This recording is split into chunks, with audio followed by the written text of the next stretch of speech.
In order to understand the phenomenon of Modi, you need to understand a little bit of how India's secularism was constructed. We had the chance to abolish caste as an entire social system. We didn't. Do we really criticize Genghis Khan? Like, genuinely, the internet is a wonderful thing, but it puts everyone into echo chambers. I don't think humans are going to be willing to let AI play God.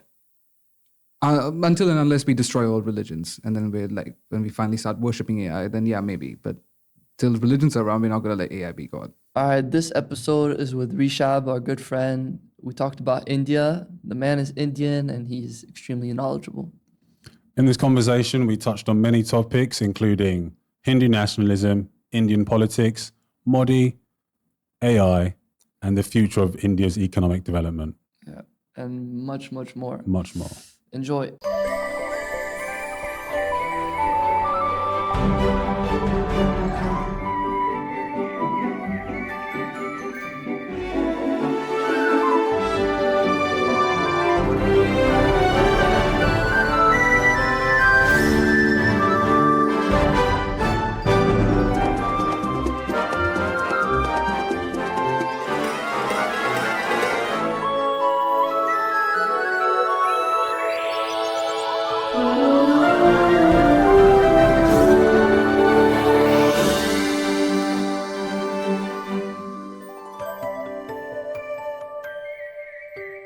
The Inspire Us podcast.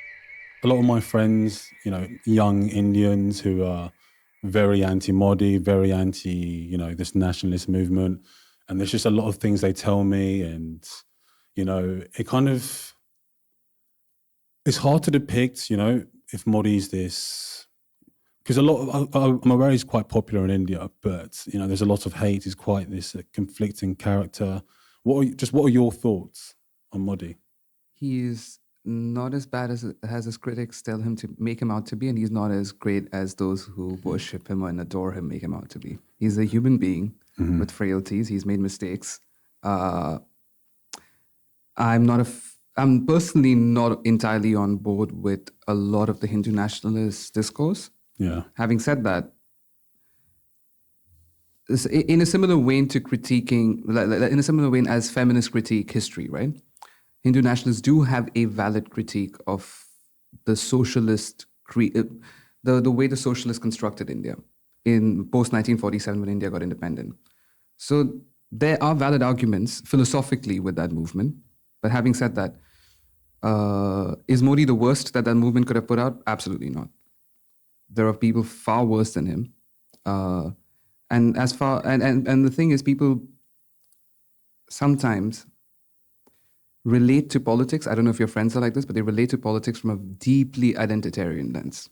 Yeah, I'd say so. If they feel like they're being left behind by Modi's identity, then or Modi's politics, because whether they're from a religious minority, whether they're from a depressed caste background, and they feel like Modi is not the right person for them, they're relating to him through through those perspectives. And the same holds true for his supporters.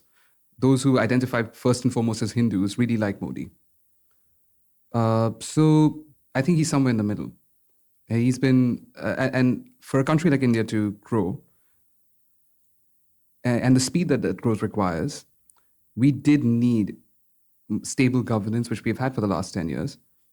And whether it was Modi or whether it was someone else, we did need someone to come in and give stable governance, because we didn't have a government with a majority. From the years 1989 to 2014, we didn't have a government with a majority.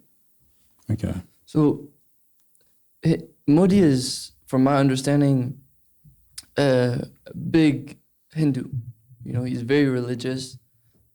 How does that affect how he governs, and does that have an effect on the culture in India and the government in India right now?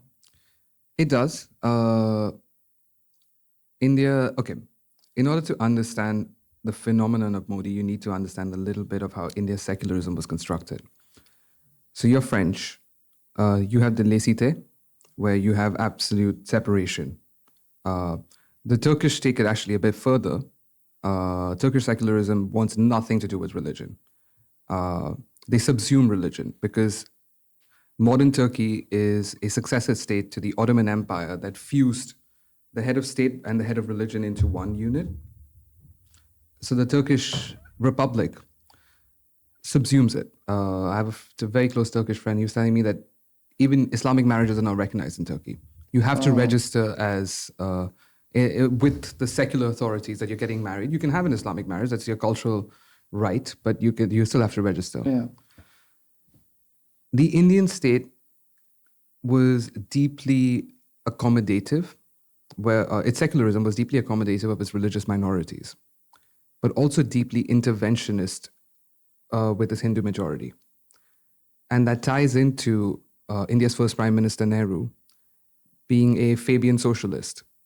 He believed that Hinduism needed reform, and perhaps it did, because of the caste system. He believed that we have depressed people within the Hindu fold, and if we create a perfect separation, then those people will be discriminated against. So does Hinduism in itself like separate people into the caste system? There is religious background to it. The caste system is once again, it's a loaded term because caste comes from casta, which is Portuguese. So it's a European look into what was happening in India and the separations in India, and the Europeans did simplify things. To understand, I'm going to use the Sanskrit words for this. So to understand that there is a twofold separation within the caste system. There is a Varna system, which stands for class, which is the generic way that most people outside of India understand the caste system. You've got the priests at the top and the laborers at the bottom. But within that, there are a lot of quote-unquote jatis, which are entirely endogamous groups. So there are different groups of priests. There are different groups of, and the different groups of priests did different things. Some did religious things, some did clerical things. There are different groups in the warrior caste. Some did the ruling, some did the fighting.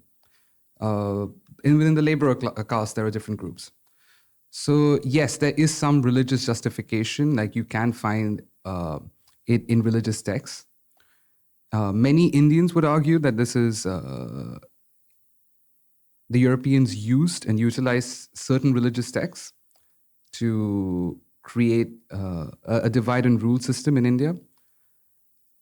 And that there is some truth to that because the caste system was a bit more fluid and Europeans did ossify caste to some degree. But having said that, there were people who were completely outside of the caste system, the Dalit community, the former untouchables. And there was rampant discrimination against them. And in any tiered system, it doesn't matter if there is fluidity, the ones on top will try and stay on top.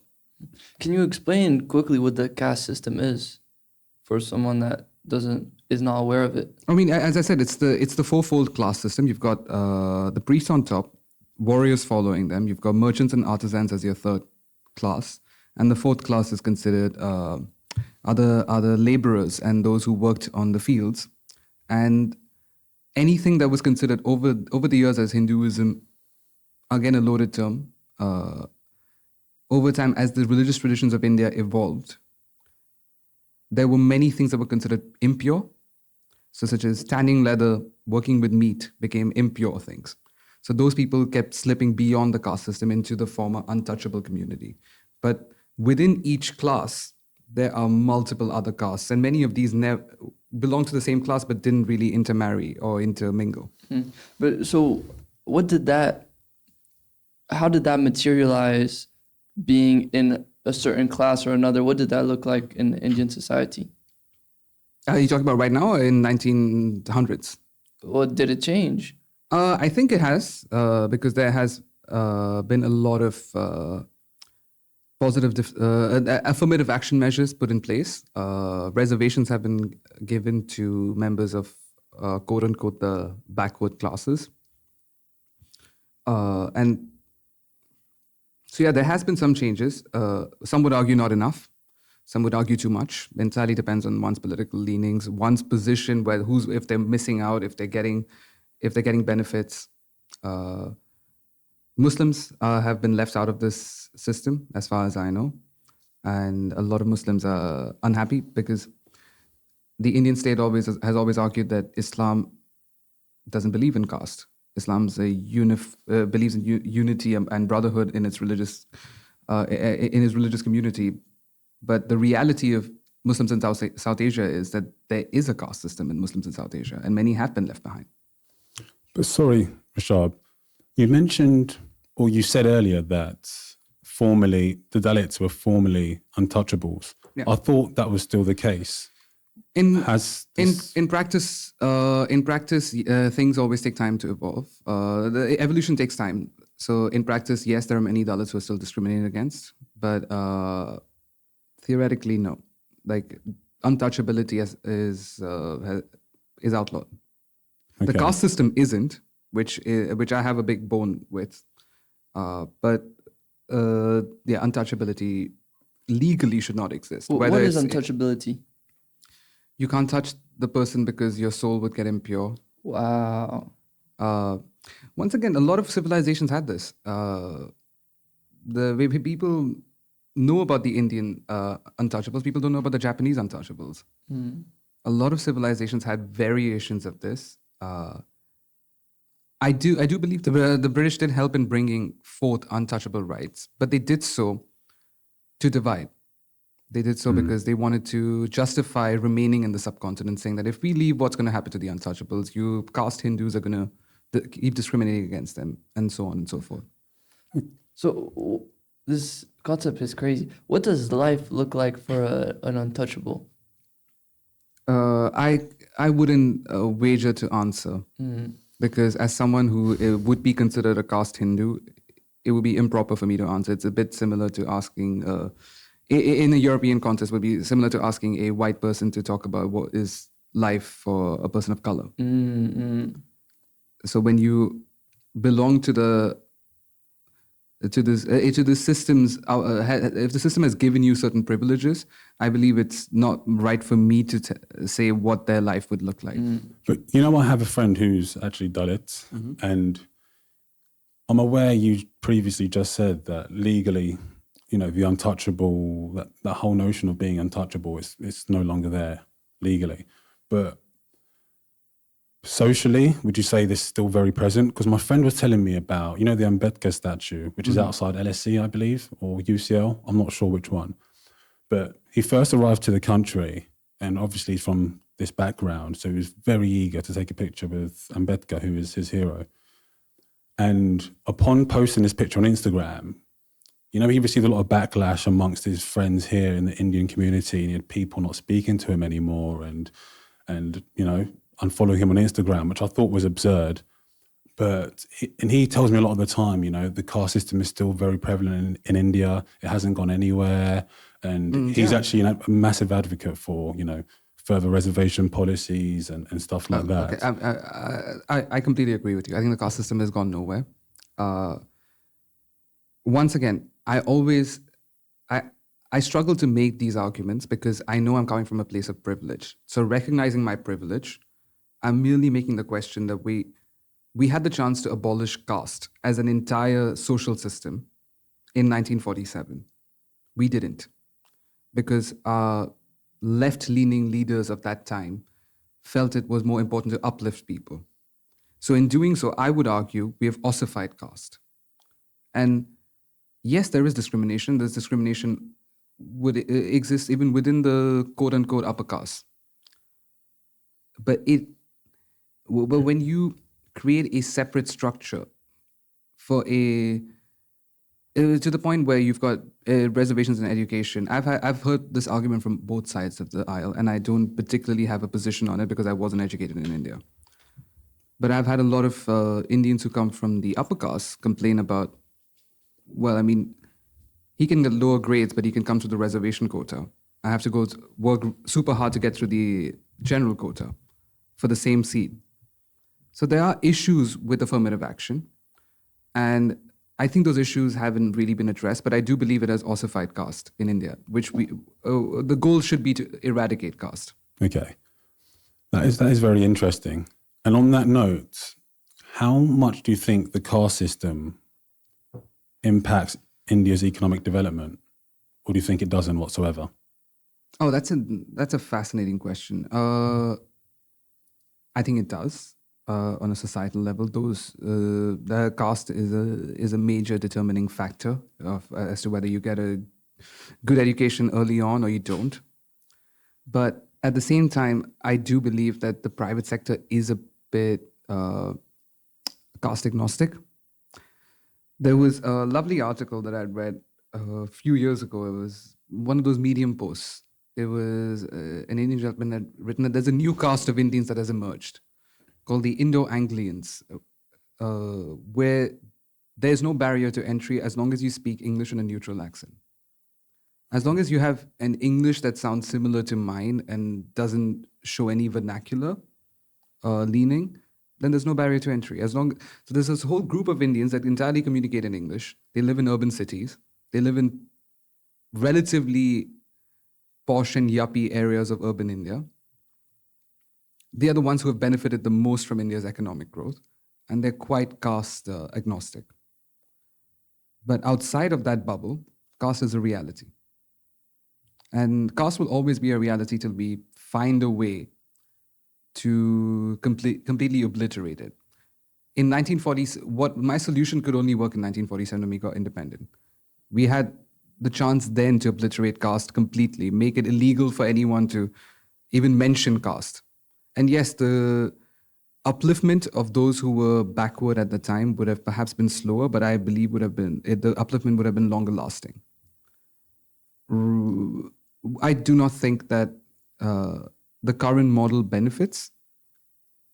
But having said that, it's about whether I'm not the right person to answer this question, because if you're talking about caste reservations from the prism of it benefiting those from the lower caste, then I have my questions on it, whether it truly has benefited people. But if you're talking about caste reservations from the prism of atonement for the sins of the upper caste, then I have no argument against it. Because yes, the upper caste do have to atone for the sins of their ancestors, like everyone. Like if you've suppressed 25% of your population for nearly 4,000 years. Yeah. So there is some atonement that's required. Okay. And could we go back to the formation of the caste system or how it developed? And I'm sure you're aware of, the Indo-Aryan theory, which is, the indigenous population were Dravidians and...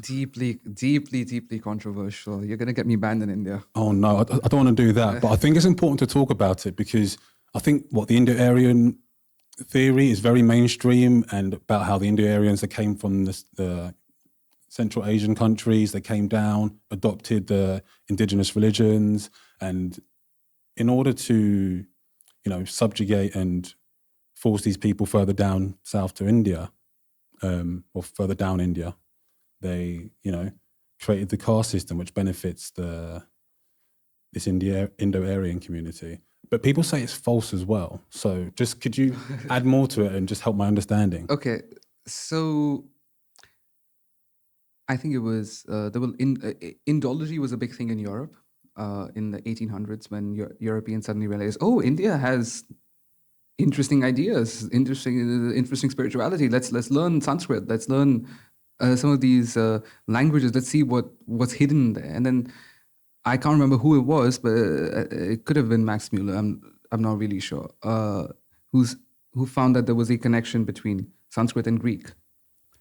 And from then on, this linguistic connection was utilized by the British to create and concoct a theory which would allow them to justify their presence in the subcontinent. Because now the Aryans are back. Okay. Back in the good old days, in the Bronze Ages, these blonde-haired, blue-eyed people came from Siberia and conquered the locals. But over time, their race got impure. But now we're back to uplift this civilization to the true Aryanness that it needs to be in. So there is a little bit of that. Having said that, I think genetic analysis, and the genetic analysis is still very young in this space. I think mtDNA, which is the mitochondrial stuff, which comes from the maternal side, is quite heavily, doesn't matter who you are, it's quite heavily, it shows South Asian lineage. But paternal DNA, which we're in the very early stages of, does show that those of the upper caste, those from the northwestern regions in particular, do have higher Indo-European, like the Indo-European genetic pool. And I always say that it explains why people in the northern and western ranges of India can digest lactose more than people in the southern and eastern ends of India. It's because of the higher Indo-Aryan. But can't you see it physically? You know, Northern Indians tend to be lighter than those down south, or is that incorrect? I think it's completely incorrect. I've seen light-skinned South Indians. I've seen dark-skinned North Indians. I think, I don't think caste really plays as much of a role. Perhaps a little bit, but come on, if the Indo-Aryans did come in, they came in 3,000 years ago, right? Over 3,000 years, we've all become variations of beige. But there have been other invasions in the north. Yeah, we've had other tribal groups, other Indo-Europeans. We had the Huns for a bit. So we've had the Greeks. So anyone who settled down in that range in the northwest would add to the genetic pool of the northwest, which would invariably, if they're coming in from colder climes where people are lighter skinned, it would inevitably start making them lighter skinned. But having said that, there is no, I don't entirely buy this theory that the Dravidians are the soul in the OGs of India. Because I do think there are OGs of India, but they're what we call Adivasis. Adivasi quite literally translates to first man. Yeah. They're the tribals of India. If there's anyone that's actually from the country that hasn't intermixed other tribals who still lived in the forests, the rest have all come from outside. The Dravidians probably came a bit earlier than the Indo-Aryans and intermixed with the Aboriginals, for lack of a better word. And the Indo-Aryans came after them, and after them came the Greeks, came the Persians, came the Huns, came the Scythians, and the good old Brits came around as well. So you would say the caste system doesn't really have anything to do with race? It might have. Maybe the justification at the start was to ensure that these nomadic bands that were entering were keeping their culture pure.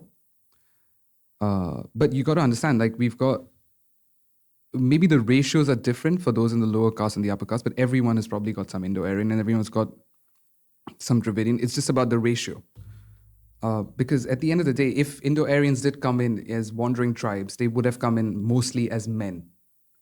So they would have still melded with local women. Whether it was, as the British imagined it to be, a massacre and the good old white man reclaiming the women, or whether it was just, a natural evolution of two populations sharing the same space and over time becoming one unit. I mean, the closest, if you believe in the Indo-Aryan theory, the closest ethnic group to Indo-Aryans would be the Iranians. I don't really think Indians, outside of a subset of very few Indians from the Northwest or who have Northwestern genetics, I don't think a lot of Indians look Iranian. Like, Iranians sure have some Arab admixture, but Iranians have a very particular look to them. I don't think Indians look like they're Iranian. So this could be completely false. But aren't there some like linguistic connections between the Persian and some northern Indian languages? And yeah, quite a few. From a linguistic standpoint, Vedic Sanskrit, the ancestral language of the Indo-Aryans, and Avestan, the Old Persian, are sister languages. So there is a lot of from a structural standpoint, they started off very similar. Few differences. The Persians swapped S's for H's. So the Indians called the river Sindhu. The river Indus was called Sindhu in Sanskrit. The Persians just made it Hindu. So the people beyond the river Indus became the Hindus. So there are those, and there are cognates even within their mythologies. Indians worshipped the Vedic people worshipped a group of gods that they called Devas and a group of demons that they disliked called the Asuras.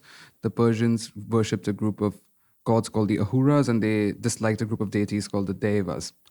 So there are those initial cognates that existed because There clearly was an influence.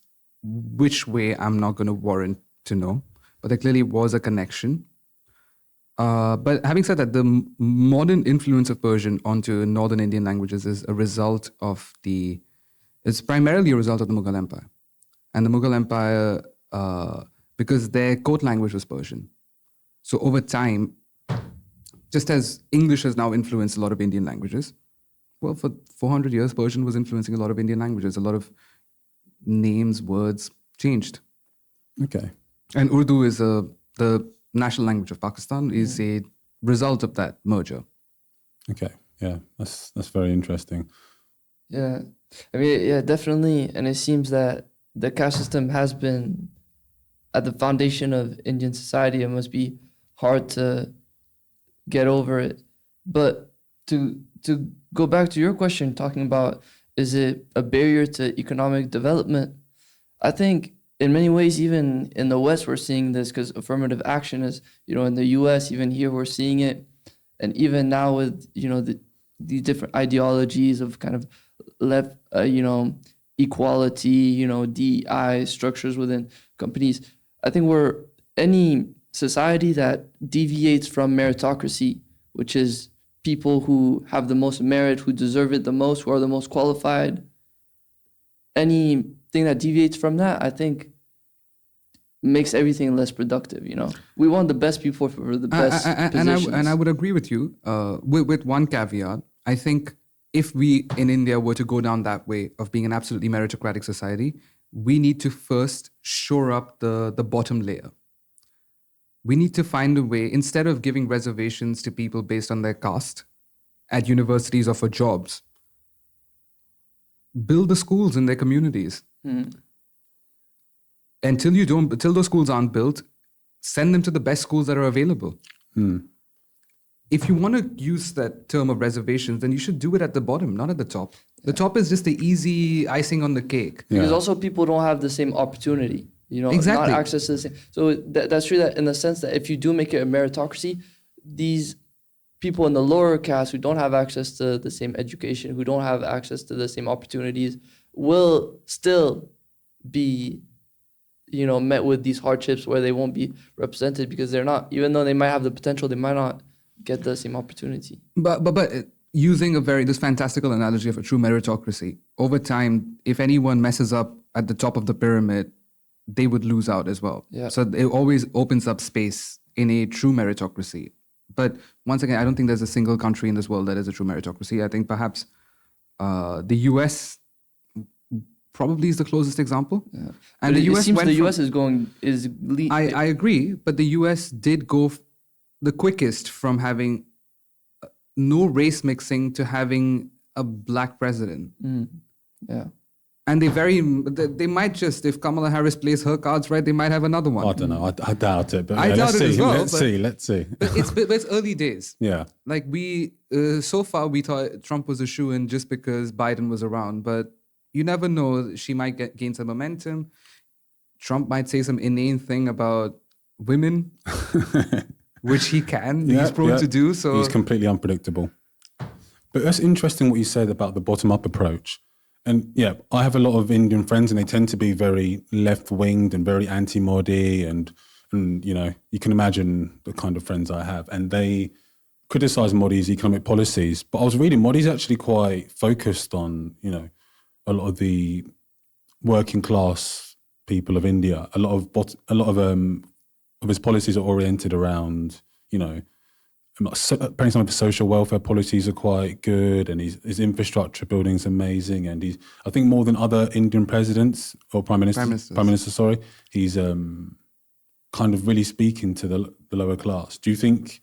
No, he's okay. So his infrastructure, he's built more in his 10 years than the previous government did. Like he's built, I think, 2 or 3 times more in terms of highways and constructed new things. And a lot of Indian cities are completely, just like construction sites. There's always some new project that's going on. I was just talking to a friend of mine yesterday. I haven't been back to India for a while. So I was talking to him, I was asking him, how's everything back home? He's like, it's insane. There's always something new that's going on. Apparently there's double the airports. Yeah. After a decade of Modi than there was prior to his. Yes.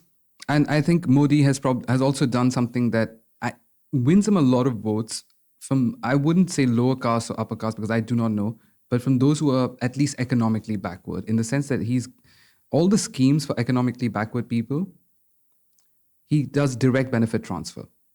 So back in the day, what used to happen is some middleman, some bureaucrat would eat it up, would claim that, yeah, I've transferred it to the poor people. Yeah. But it's in the end, he sold it off on the side. He's made some money. He's made a cut.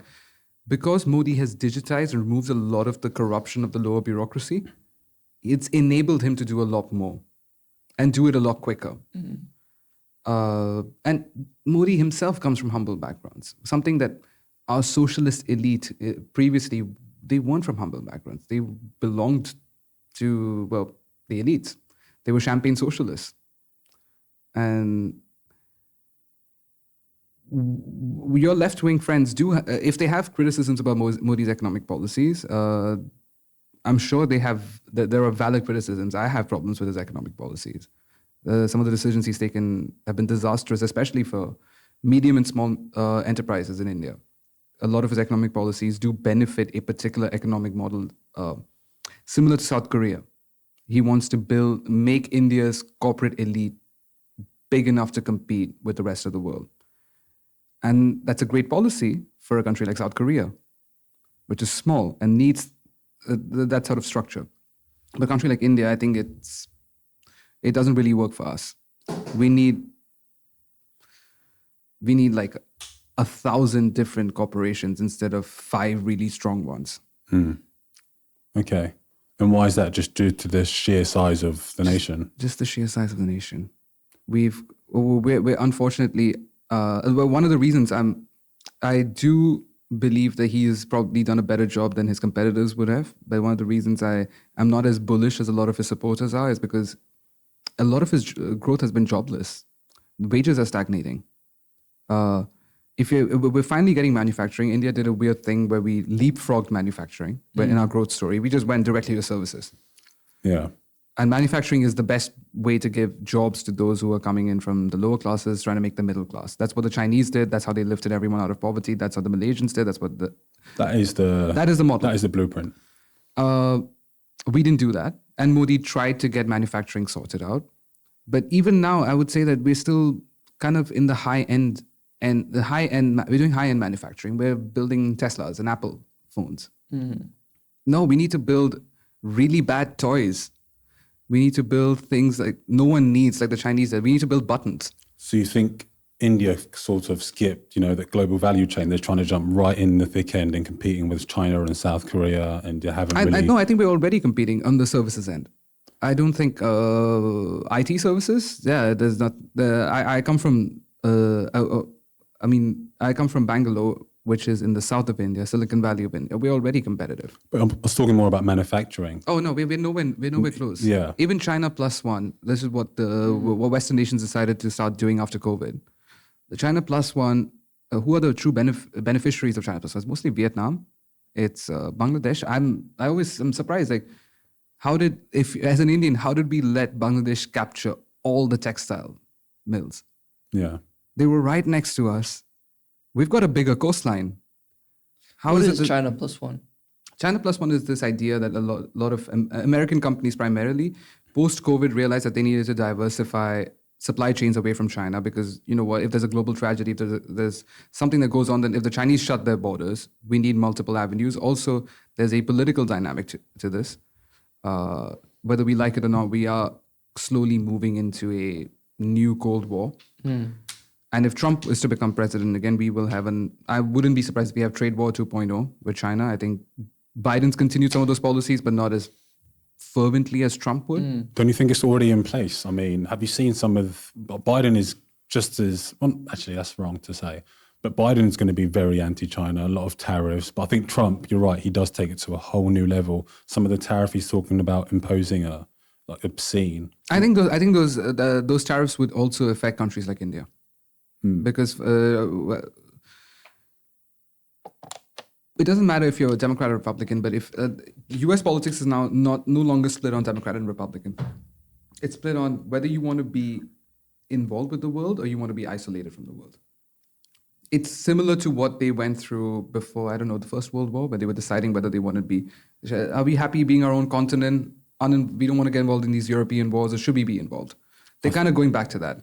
I think that's been the debate for a long time. Isolationist, or are we going to be involved? Yeah. And I think right now they're seeing the benefits of being more isolationist.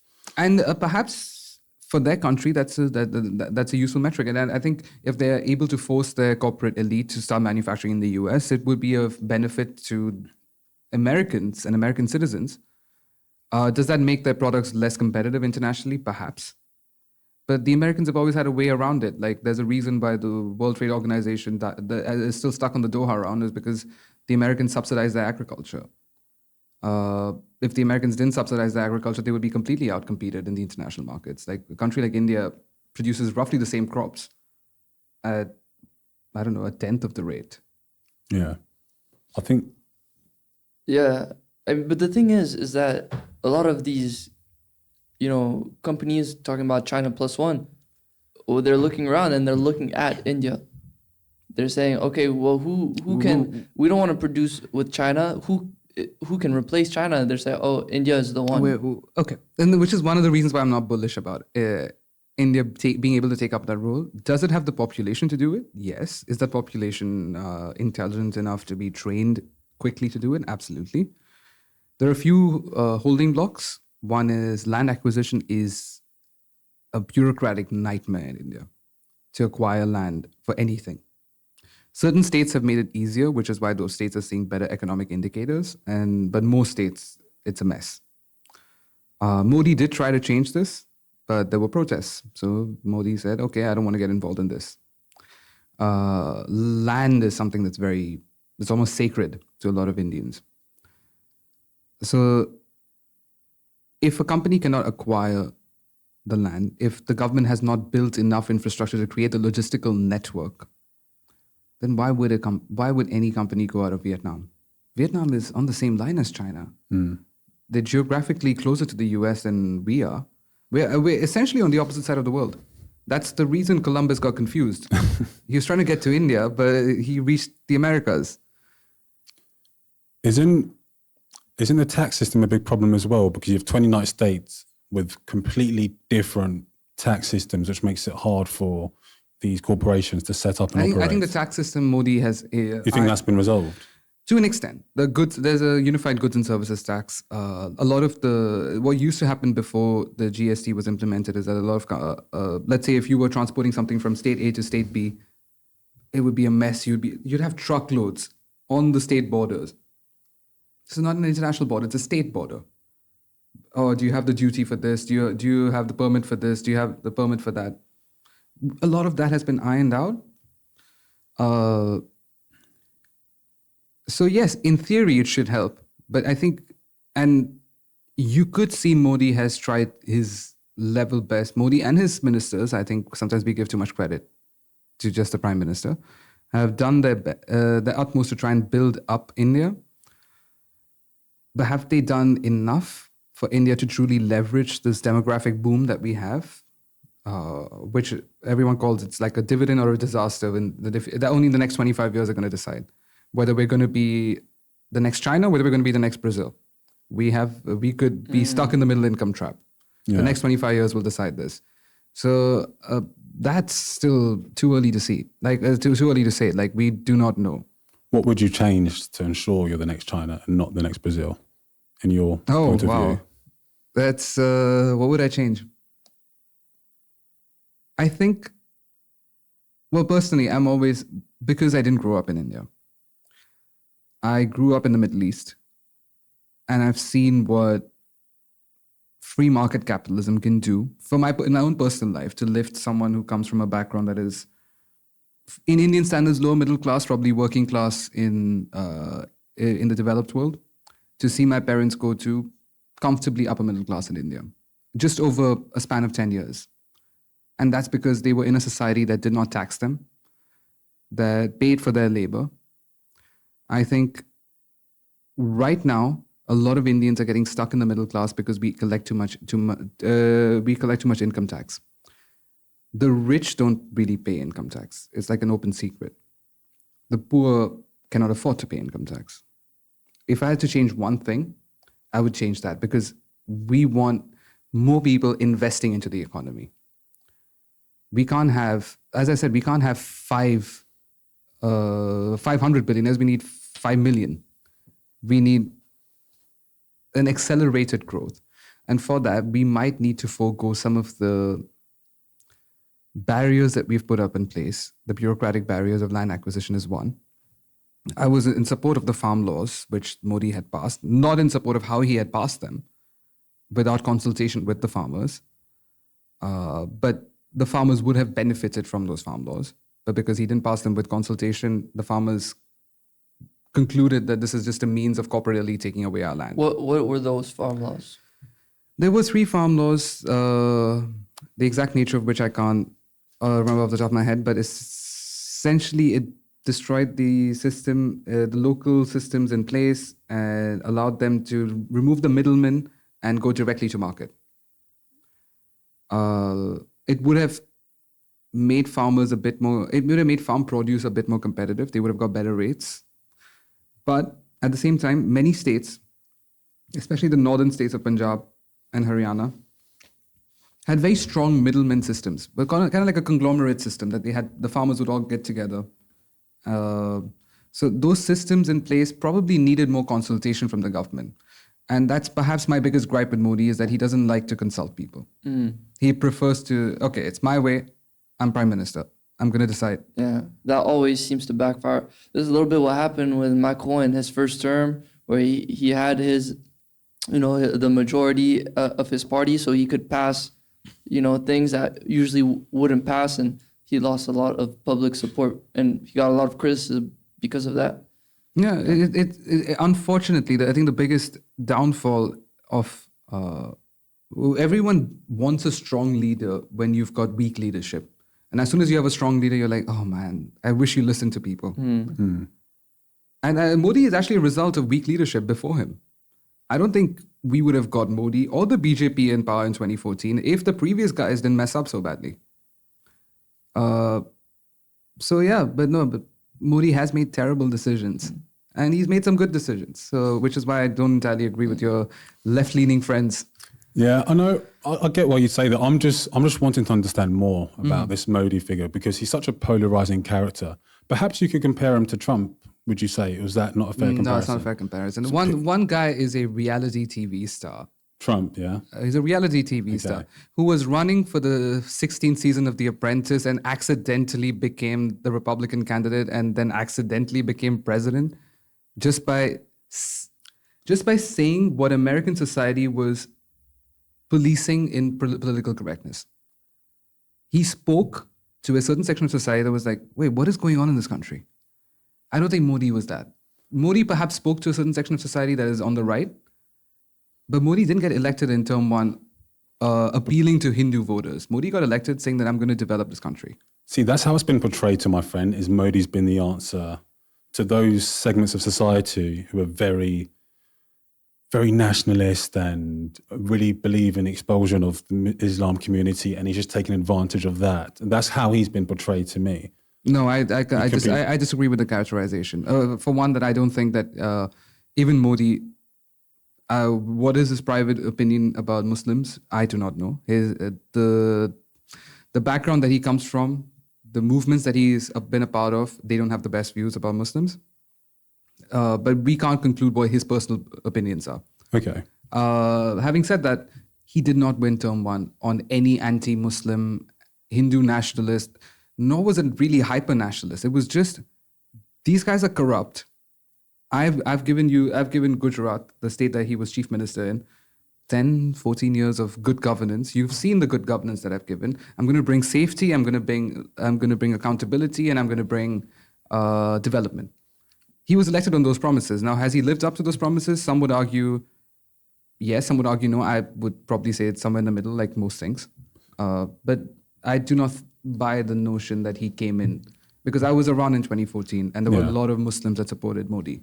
Okay. But what about, so Modi, he was chief minister of Gujarat. Of Gujarat. And you're aware of the 2002 Gujarat riots? Yes. And where they killed 1,000. 2002, 2001, I'm not sure, yeah.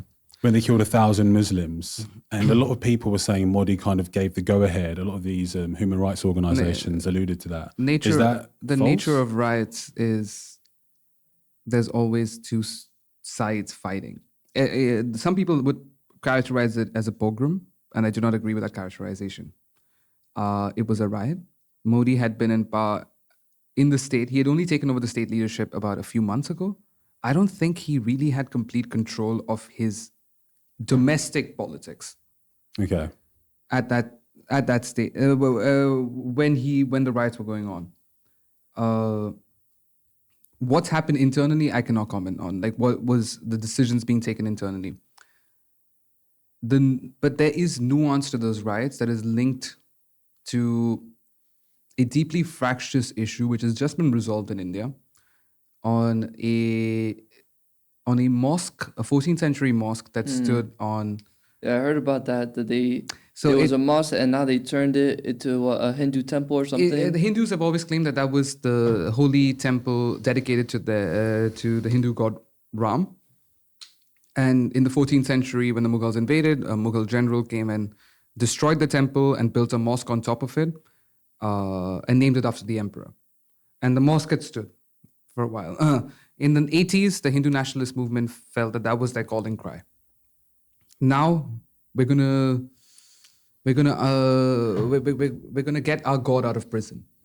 And in 91, a mob went and destroyed the mosque. Following that destruction, there were riots across the country. I'll tell you how the 2001 riot relates to it.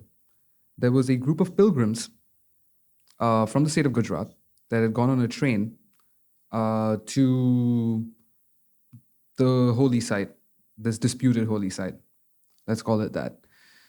And on their way back, their train bogie was burnt. Now, that's the thing. No one really knows who burned that train bogie. I mean, Hindu nationalists claim that it's the Muslims who burnt it. We don't really know what happened. But that precipitated the riots. That's what caused the riots. And they were. And in any situation like that, if you are a religious minority, you're going to be disproportionately affected by rioting. The partition riots, I have partition history in my family. The partition riots, we were minorities in what is now Pakistan. We were disproportionately affected. So it's just one of those things. I think Modi has tried his best to move on from that image. Post the riots, Gujarat did see development. It's a mixed bag in terms of his relations with the Muslim community of Gujarat. There are some that have gone on board. There are others that still really dislike him. I'm not once again, I was less than 10 years old when the riots took place. So I'm not in the best place apart from giving a broad stroke academic answer to it. Yeah. All I can judge of Mr. Modi is what he's done since he's prime minister. Because, do you know what? I'm not from Gujarat. It's a bit like asking Alex over here, oh, what do you think about Bulgarian politics? Yeah. Now that the Bulgarian guy is whatever, the chairman in the European Commission. I don't know. So do you feel like the different states in India is that disconnected? Yes, to an extent. Like local domestic politics and domestic dynamics in the states are quite disconnected. Sometimes there are issues like, let's say, the destruction of the mosque precipitates riots across India. So certain occasions that become truly national, but a lot of the times they are quite deeply domestic issues. There was a riot in the northern state of Uttar Pradesh, which is right next to Delhi, between Hindus and Muslims. It was portrayed as a riot between Hindus and Muslims, but when I did more research, it was actually just a riot between a subcaste of Muslims and a subcaste of Hindus. And a very local thing, and it became national news. So there are a lot of the times, because in a country like India, we've got so much diversity in terms of our communities that sometimes these things, and then people base their identities. It's like, this is my team, that is your team. Yeah. They don't allow us and them. They don't allow it to remain local. And the media does have a role to play. But what about the RSS, which is it this group who are essentially, they're of the belief that they want India to be strictly Hindu and that there should be a Hindu homeland like Christianity has a Christian homeland and Islam has an Islam homeland. If you characterize RSS through that prism, I would agree with you. Yes, they do believe that India. They believe that India is the homeland of Hindus, and probably in a similar vein to how Zionists believe Israel is the homeland for Jews. They do orient their nationalism through the prism of religion. But having said that, there are nuances. That does not dictate that Muslims are not part of that. As long as Muslims recognize that civilizationally they are Hindu. The way they use Hindu is similar to how others would use Indian. Why they choose to use Hindu, I do not know. Instead of saying Indian.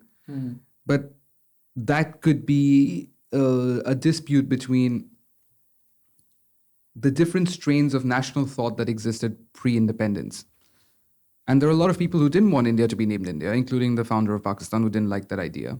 I had a conversation with Hasnain, a mutual Pakistani friend, and I was asking him that, had we not chosen the name India, would you have been okay calling yourself Indian? And he said, yeah.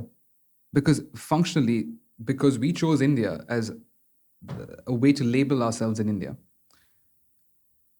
anyone who wasn't Indian in the national sense could no longer identify with Indianness. Had we chosen another name, it would have been easier for the entire subcontinent to identify us, like just as Romanians can be European and Romanian. Yeah. But there were talks of changing the name of India back to its original. There's no such original name in India. We have two names. One is India in English, and Bharat, which is the name that we've gotten from Sanskrit. It's based on an ancient battle that took place between 10 kings, and the Bharata tribe won. So it bases one of the first moments where there's a kingdom that's emerging in this land that we now call India. So yeah, we just base it on that tribe's name. Both are valid. Our constitution does start with saying Union of India, that is Bharat, or vice versa. Exactly, I can't remember exactly what it says, but both names are valid, and you're free to call it by both names. Some even go and call it Hindustan, which is what the OG Persian name was for India. And I don't even know, some other states may have their own variations of that. Okay. Sorry to go back to the RSS. Yes, sir. But I just want to understand further, because I've heard that, they were sort of modeled after Hitler's Germany and Mussolini's Italy. This is correct. Their ideologies come from there. Is that you completely disagree with that? No, I don't think. I think they borrowed elements from what was around them. And back then, if you were of a nationalist ilk, that is what you saw. But the RSS, it's a bit too simplistic to call the RSS modeled after fascist Italy or Nazi Germany. Their belief system is intrinsically Indian. They view India as not an apathetic nation state in the model that Europeans would look at India. They look at India almost as a living deity. And they are nodal parts of that living deity. So which is why they not only oppose Muslims and Christians as outsiders, but they also oppose any Indians that are westernized. Because they're saying this is all corroding the divine nature of our country. So the RSS, yes, you can say that there are parallels, and they definitely did borrow a lot from what was available to them. But the socialists borrowed a lot from Lenin and Stalin, but not every socialist became Lenin and Stalin. Yeah. So it's simplistic. There has to be more nuance, and there are a lot of authors who try to give more nuance into what the RSS believes. Also, the fact that the RSS wasn't the only Hindu nationalist movement; they're just the ones that have survived. There were other Hindu nationalist movements that existed. The person who gave the name Hindutva is what most Hindu nationalists refer to the movement as. Actually, didn't come from the RSS. It came from a group called the Hindu Mahasabha. That particular group no longer exists, and the founder of that particular group was an atheist. He had nothing to do with religion. And when he was once asked what would the role of Muslims be in the society, he said they would be citizens, except that we would be the national primary. So if I had to draw an analogy, it would be very similar to what Malaysia has, where in order to be considered Malay, you have to be Muslim, but you can still be Malaysian. You're not Malay. So there are those ends of the Hindu nationalist movement as well, where they don't want to take away rights from religious minorities, but they want, in order to identify as part of the national core, you need to be Hindu. It goes from that extent all the way straight into the Nazi end, where we dislike anyone who's Muslim. And the movement encompasses both those. Okay, that makes a lot of sense. Essentially, it's a lot more nuanced than... I think in a country with 1 billion people, everything is nuanced. And funnily enough, any statement that you make about India is paradoxical. Any statement I make about India is paradoxical because the exact opposite could also be true. Yeah, they compare India to an onion, because just of how layered the society is. Probably one of the most layered societies out there. Yeah, no, absolutely. Yeah, and Indians like onions in their cooking, so I guess... But I wanted to ask you about Kerala as well, because Okay. I just wanted to understand more about that. It's the first communist state, The democratically elected communist government in the world was in the state of Kerala. Yes. Yeah, sorry, that is it. But how did that work? Can you tell me more about Kerala and why that was the case? It's one of the most beautiful parts of India. They are also one of the most diverse parts of India. It's the reason for its spice capital. So back in the good old days, I mean, in the good old days they were trading with the Romans. The first church in India was established in Kerala during just after Jesus had died.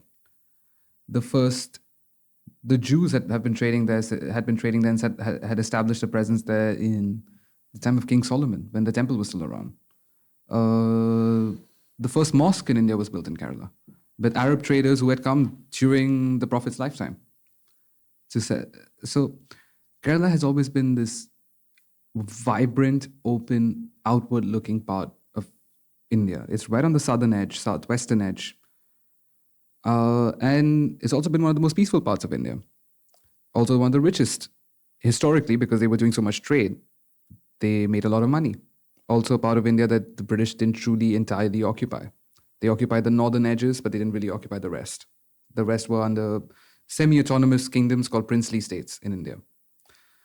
So yeah, it is. And once we got independence, and their princely kingdoms merged with India, they chose to be communist. And that worked for them, but it didn't work for many other parts of India. One reason why I think it worked for them is that they could really rely on their exports because their spices were still prized, and they could also rely on tourism because it is genuinely one of the most beautiful parts of India. You've got the mountains, not the Himalayas, but we've got other mountains in India. You've got the mountains, you've got beautiful lagoons, you've got some of the most beautiful beaches, you've got tea gardens, coffee plantations. It's beautiful. It sounds stunning. It is. Have you been? I have multiple times, and I think I still say it's one of the most beautiful places. One of the in most India. beautiful places in the world. I think everyone, if they're going to India, skip Delhi. Like, trust me. Everyone has something bad to say about Delhi. Why? Or Uttar Pradesh. Sorry if I butchered that. I have we have a mutual friend, Zen, who's family background. He's Pakistani, but his family background's from Uttar Pradesh, and he always complains about that I'm racist against people from Uttar Pradesh. I'm not racist. No, I think they just take too much of our taxes away. Oh, is that your gripe with them? Yeah, no, it's just one of those things. In any society where you're trying to create a national cohesion, you're always trying to equalize, right? In most federal structures, you have to equalize to bring up those that are. But the thing is, if they're getting, I don't know, if they're getting $4 for every $1 that they actually contribute, there's no motivation for the elected leadership to ever do anything to change the status quo. Wait, you said $4 for every $1? I'm giving you an analogy, but so that means for every money they put in, they're like getting more money. They're getting more money. But this is just an analogy. I don't really know the exact figures. I do know Kerala suffers the most from the equalization structures because they get, I think, 0.5 or 0.6. They get 0.5 or 0.6 for every rupee that they give. to the Indian government. So they suffer the most, and UP tends to benefit the most. And come on, who doesn't like to hate on their capital city? These politicians sitting out there, everyone who's not from the capital hates the capital. I think less to do with the capital, but the people in the capital. You know, this people always refer to Delhi boys, Delhi girls. I don't know. There seems to be some sort of funny stereotype. I've lived in Delhi for 6 months, and it's a bubble. Mm-hmm. It's Disneyland. Disneyland. In the sense that once you're in Delhi, you're like, oh, it's amazing. It's a rough life because a lot of Delhi is quite poor. But if you're in central Delhi, living in those posh bungalows that the government ministers and the chief bureaucrats and all, it seems like this is how India is. You know, it's amazing.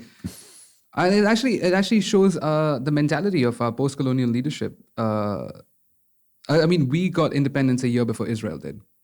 We were in the midst of an active war against Pakistan and a mass refugee crisis. I think 7 million people had come in, 1 million plus deaths during partition. Delhi was made up of refugee camps around Delhi. What did the government ministers, the first cabinet, the good old founding fathers, what did they do? They went and occupied the posh bungalows that the Brits left. Oh. Yes, we're socialists, champagne socialism. Of course, government needs good bungalows, government needs offices. Sorry. But the Israelis did not do that. They opened up those spaces for those who were coming into their country. It shows you the mentality of the original leadership of India. Also shows you what became of Delhi elite. This is how Delhi elite starts. And they just became this rent-seeking elite. They spoke about lovely socialist things, living behind fancy mansions. Yeah. Why do you think they, because you said a lot of the founding fathers, that they adopted socialist ideologies. Was this because India's decolonization process was advocated by a lot of socialist states, or is this? No. I think it would have helped for sure. But a little known fact: Americans wanted the Brits out for an entirely different reason. What was it? What was that reason? Because the Commonwealth Trade Network, British had a monopoly on it, and the Americans wanted to trade with India. They wanted to trade with Malaysia. They couldn't trade with these countries because I think there were like 3 trade networks. There was a continental European trade network. There is a Commonwealth trade network that the British had a monopoly on. And there was the American trade network where the Americans in North and South America had a monopoly on. Mm-hmm. The Americans wanted a truly globalized financial trade system. The British didn't want them in India. So the Americans kept pushing for decolonization. In fact, the Americans played a huge role in post-World War II in pushing the Brits to get out of India. Didn't know that. I don't think many do. Yeah, it's many in India don't. Okay. I think the Americans had a hand to play. So I think both the Soviets and the Americans, for different reasons, wanted decolonization in India. And the founding fathers of India were not all socialists. It's just that the socialist wing of an umbrella movement ended up winning out. Who were the founding fathers? So I'm aware Gandhi. Would you not call him? Okay. No, he is. He's considered father of the nation. But Gandhi passed away, was shot dead by a Hindu nationalist. Wasn't it by what was it called? The RSS? Yeah. No, he wasn't. That guy was a former member of the RSS, but he had moved to another organization. He started his own Hindu nationalist organization because he felt the RSS was too soft. Oh, okay. So he was a former member. He perhaps shared a lot of their ideologies, but they had nothing to do with it. So you have Nehru as well. Nehru is the key figure. But who are the other founding fathers? There was Sardar Patel, who sort of represented the sort of more center-right conservative end of the Congress party. You had Acharya Kriplani, who was sort of represented the more centrist position. Nehru was on the left. He was on the center. Those were considered the 3 horsemen of that time. It just so happened that Patel was quite old. So even Patel passed away pretty soon after independence. But Patel played a huge role in integrating the 500 plus princely states into India. So dealing with the individual princes and the kings, negotiating with them, seeing what they required, seeing what India needed. Because India was like a hodgepodge. There were parts of India that were completely autonomous away from the British-controlled regions. but he didn't. He was quite old, so his wing could not have survived. Even though they did stick around for quite a bit after till the 60s, till they were sort of purged out. Acharya Kriplani had the misfortune of being Sindhi, and Sindh as a province was given to Pakistan. So he lost his own support base so he had no local support base to call upon. So I think he even, I can't remember if he lost his seat in the first elections or not. Then there was Nehru. And Okay. Nehru was your aristocratic elite. Honestly, Nehru was more British than the Brits. Seriously. In what way? He was just an anglicized man. The world's best policy thinkers of that time, the worst political scientists of that time kept telling that India needed to be a presidential democracy, but Nehru was fascinated with, genteel parliamentary style elections. And Okay. so there were a lot of things that Nehru was an Anglophile, but simultaneously was a Fabian socialist. So, Fabian Society out here? If you've ever, I think it's in Strand. Yeah. It's the backbone of the Labour Party. Like this is where Labour kind of emerged out of. Sorry, what did you say? The Fabian? Fabian Society. Never heard of it. Oh, you should check it out. And Nehru was a member. Oh. Okay. He was very anglicized, but also very socialist. And not to take credit away, the best model for quick economic growth at that time was the Soviet Union. Yeah. Stalin had industrialized the Soviet Union far quicker than any other society had. So it was either the Soviets or the Nazis. So Nehru chose the Soviets. Okay, makes sense. But sorry to keep referring to my left-wing Indian friends. But That's all right. this is where I get a lot of my knowledge on India from. And I just wanted to ask you more about Gandhi because I'm not sure what is true and what's not. Okay. But there's a lot of hate for Gandhi, and a lot of my friends tell me, "Oh, he's this racist. He's a paedophile. He's this horrible character. He's kind of this British tool. This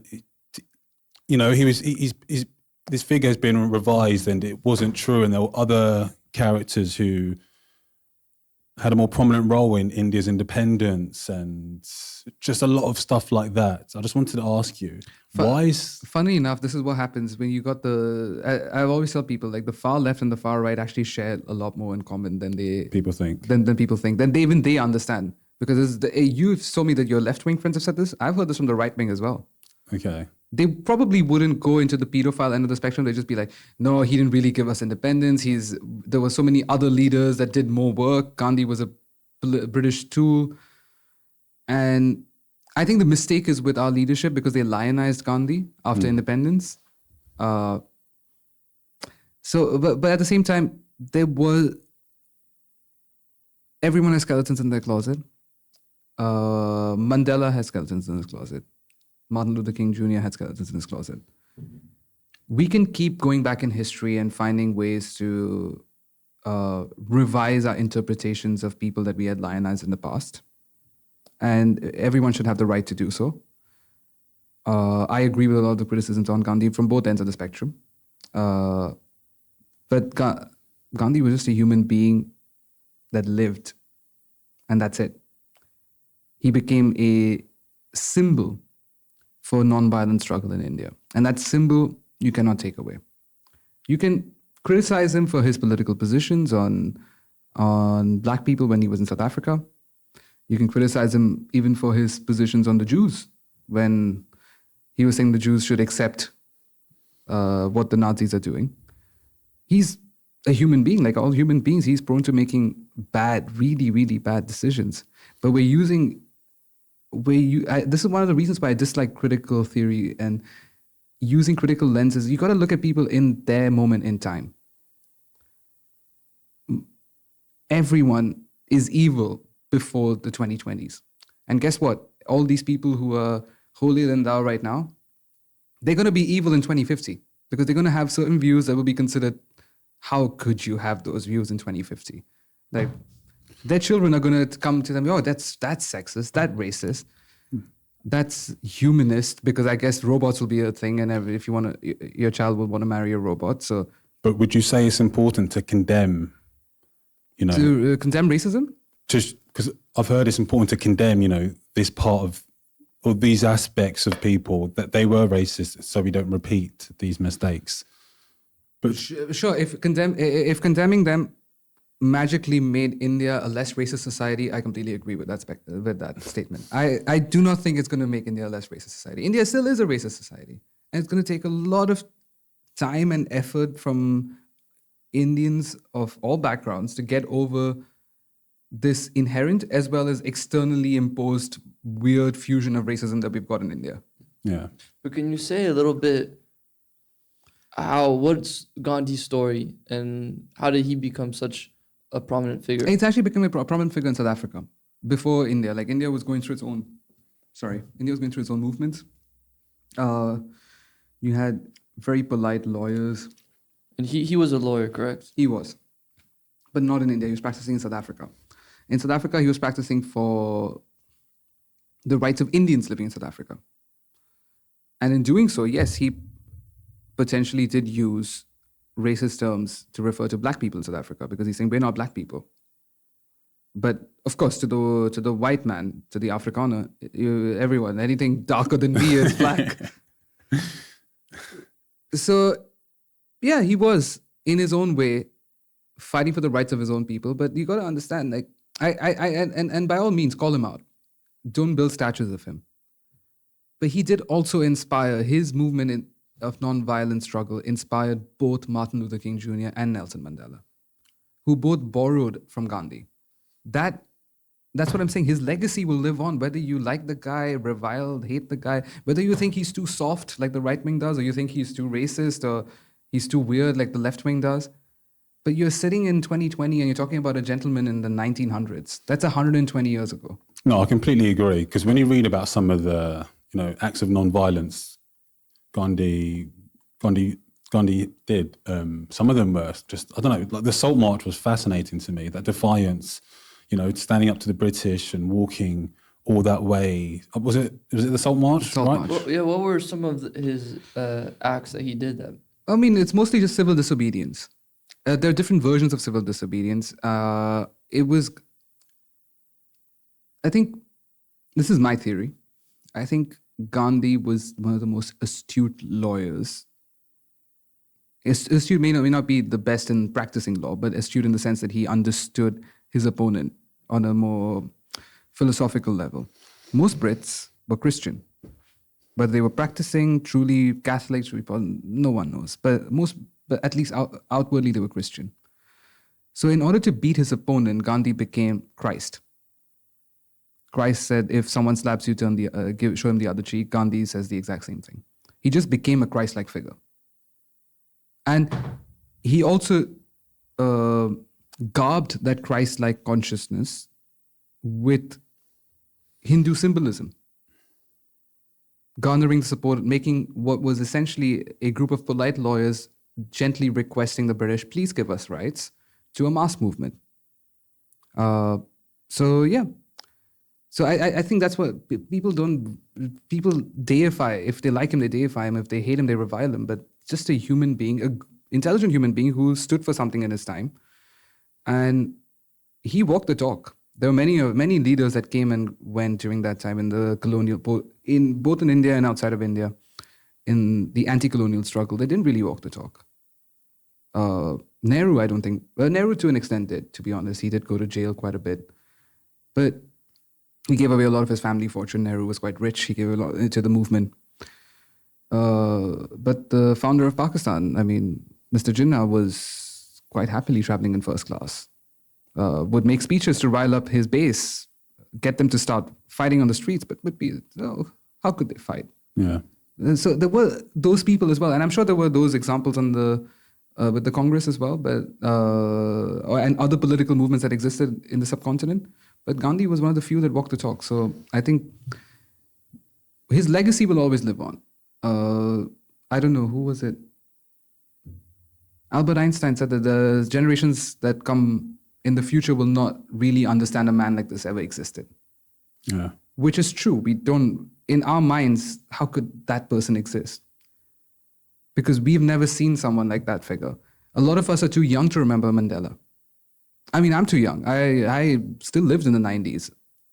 I have images of Mandela. Like Mandela would come on TV or there was a news report. But I don't remember the apartheid struggle because I wasn't born then.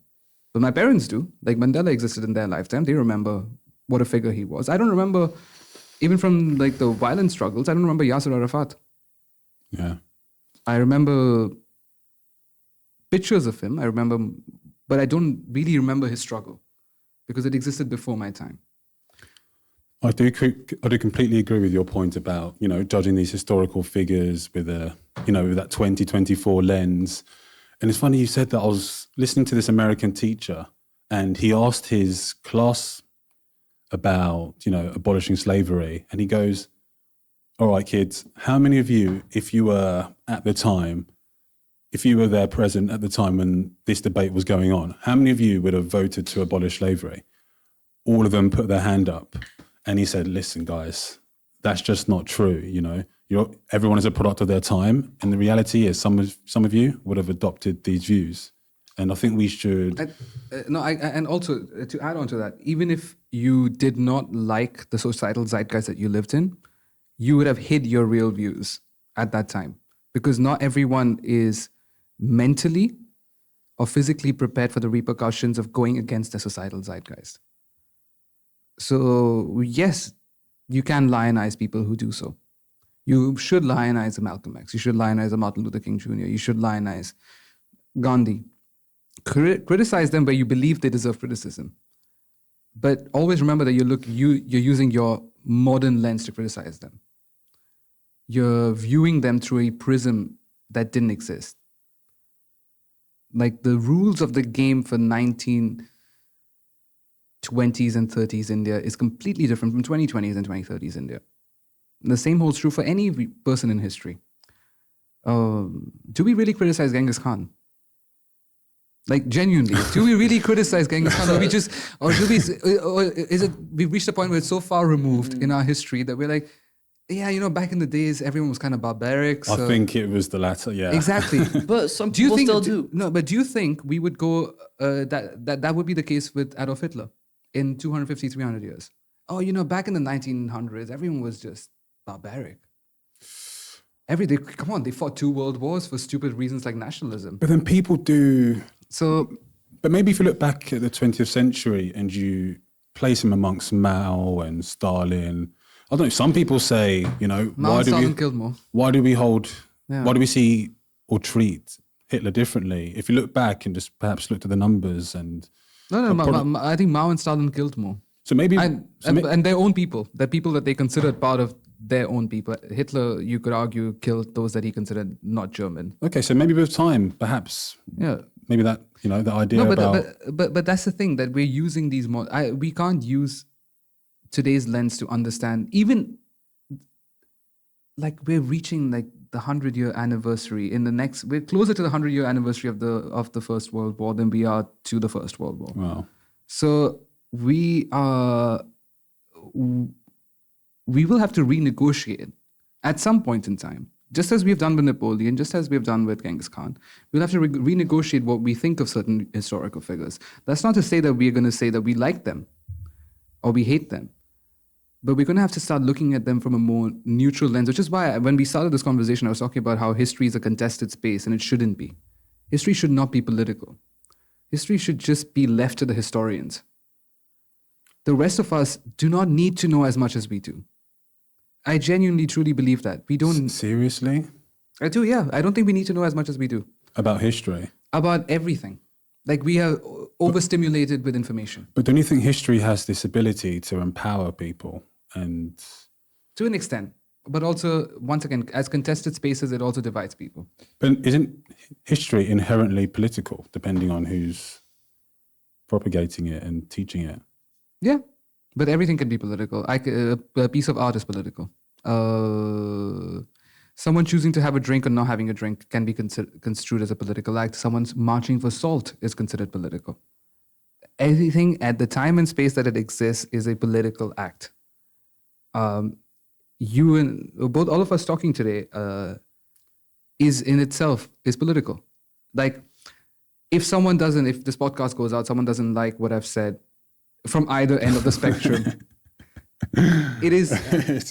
I'm staking the claim that people are going to see that, oh, this guy's not that bad. But if someone doesn't like it, yeah, it's going to be, I'm putting my views out there. That's political. Yeah. Sorry. But no, I agree with you. But I think there's two sides of it. And one side that makes a lot of sense, what you say, is that part of history is that people almost go and live in history, you know? And it almost does hold them back in many ways, you know? Is they want to, you know, fight for this history as if it's present today, you know? But to your point, it is also important to know how we got here, and you know, history and knowing how we got here also shapes our perspective of the world we live in today. Okay. This is where any good historian will recognize there's something called historiography, where their history is fundamentally just what the historian believes what's happened. Because historiography is they're basing a lot of this on the sources that they've got. And their sources, it's not like an individual historian can gather all the sources in the world. So based on your sources, if you do not, let's say we're dealing with India, Pakistan, right? We're going to have a conversation on this very soon. So if you're going to talk about India and Pakistan, if you're only using Pakistani or Indian sources to analyze partition and relations, then you're limiting yourself. But that's exactly what's happened in both those countries after independence. The Pakistanis have constructed a narrative and the Indians have constructed a narrative. There could be truth on both ends, but those narratives don't merge. They're quite firmly set in place. So yes, it is important to learn history as a subject in school, but not to identify with history. That's what I mean. We have to depoliticize history. People are too invested in history. If I was as invested in history, then I would have to fundamentally hate all Pakistanis, because from the way I see history, in order for their country to exist, my land had to be given to them. So, but that's not how life plays out. What's happened in history, we cannot change. Yes, we should learn from it. We should perhaps hope that this displacement doesn't happen to other peoples. And hopefully that's the lesson people who were displaced draw, but often they don't. They still get stuck in their identitarian silos. But history shouldn't be a place for politicians to have fun. And it's happened time and again in India with the Aryan invasion. You got the Dravidian parties that base their entire votes on Dravidian nationalism in the south that keep saying you're an Aryan, you're an outsider. You got the Hindu nationalists that base all their votes primarily with upper caste Hindus who say, no, we're completely indigenous. There's no such thing as Aryans who came into this country. Who knows the truth? It's happened 4,000 years ago. We're all here. We're all Indian. We all need to move on. But also part of it is a lot of Indian history was also lost when the British colonials came over. One of their things they did is they killed a lot of gurus. I don't know. This blame has to go to the Turks. Is it? Yes. There was a lot of... The point I wanted to get to is that if you're detaching yourself from history, do you think that this is not a big deal? No, but this lost history. No, of course it is. I think any tradition that has died down is a big deal. But who's to say those traditions would have survived any which way? But the reasons why they were died down, the reasons why certain histories were suppressed, I think we need to look at those reasons. More than be gung-ho about the fact that your ancestors suppressed my history, which is what we've become. And this is not about India, this is globally. This is what we've gone to. Yes, analyze. You were blaming the British. I'm sure the British suppressed portions of Indian history or rewrote certain things in Indian history that suited how they saw the world. But actually, the British did help out on Indian history. They uncovered portions of Indian history that Indians had forgotten about. The Turkic sultanates before the Mughals, so we had Turkic sultanates in the north before the Mughals, they were the ones who destroyed a lot of the monasteries and the temples and the universities that existed with all the documents. Because a lot of these Hindu nationalists will say it's a Islamic thing. You know, they do not like us pagans. That's why they came and destroyed our holy sites. I don't entirely agree with that. I just think most of these people, because these Turks would recently been Islamicized, I don't think it was about Islam. I think it was more about they didn't care for it. Just as the Mongols didn't care for the House of Wisdom in Baghdad, they did not care for these sites. It didn't matter that these Do you monks think it's existed. just not caring, or is also you want to weaken the society? I guess you do want to weaken society as well. To be honest, yeah, that's a good point. If you're going into a new society, you would always want to philosophically damage it to the point where you can keep ruling. Of course, the Turks they couldn't really stick around and rule because they were displaced by the Mughals. But yeah, so there is that point as well. But do you really think Genghis Khan's armies really cared about the Baghdad House of Wisdom? They just felt like there was like a slight against the great Khan. I don't know what exactly happened in history, but then again, that's where all history teaching needs to start from. We do not know what exactly happened. This is the best knowledge that we have, and we may uncover more knowledge. But that's not how we teach history to kids. We teach them with certitudes. Oh, Europeans bad. Because European colonized, European bad. If you're Hindu, in Hindu nationalist India, Muslim bad. Muslims colonized us, Muslims are bad. If you're Dalit, caste Hindus bad. Caste Hindus colonized us, caste Hindus bad. And it keeps going on and on and on. I think it's getting worse and worse. You know, this is so divided. You can't even have a conversation. So if I was to even mention, you know, Europeans can help a lot of these developing nations, or mention the benefits of Europeans being in these developing nations, you'd get completely criticized, and you wouldn't, especially amongst our generation, you know, you not ostracized, but your opinion would just be laughed at. You've been ridiculed for having these thoughts. You know, there's not space for a nuanced conversation. You know, there's just this very, you know, you're faced with a lot of hostility when you kind of oppose the status quo, essentially. I have my own theory, but why do you think that is?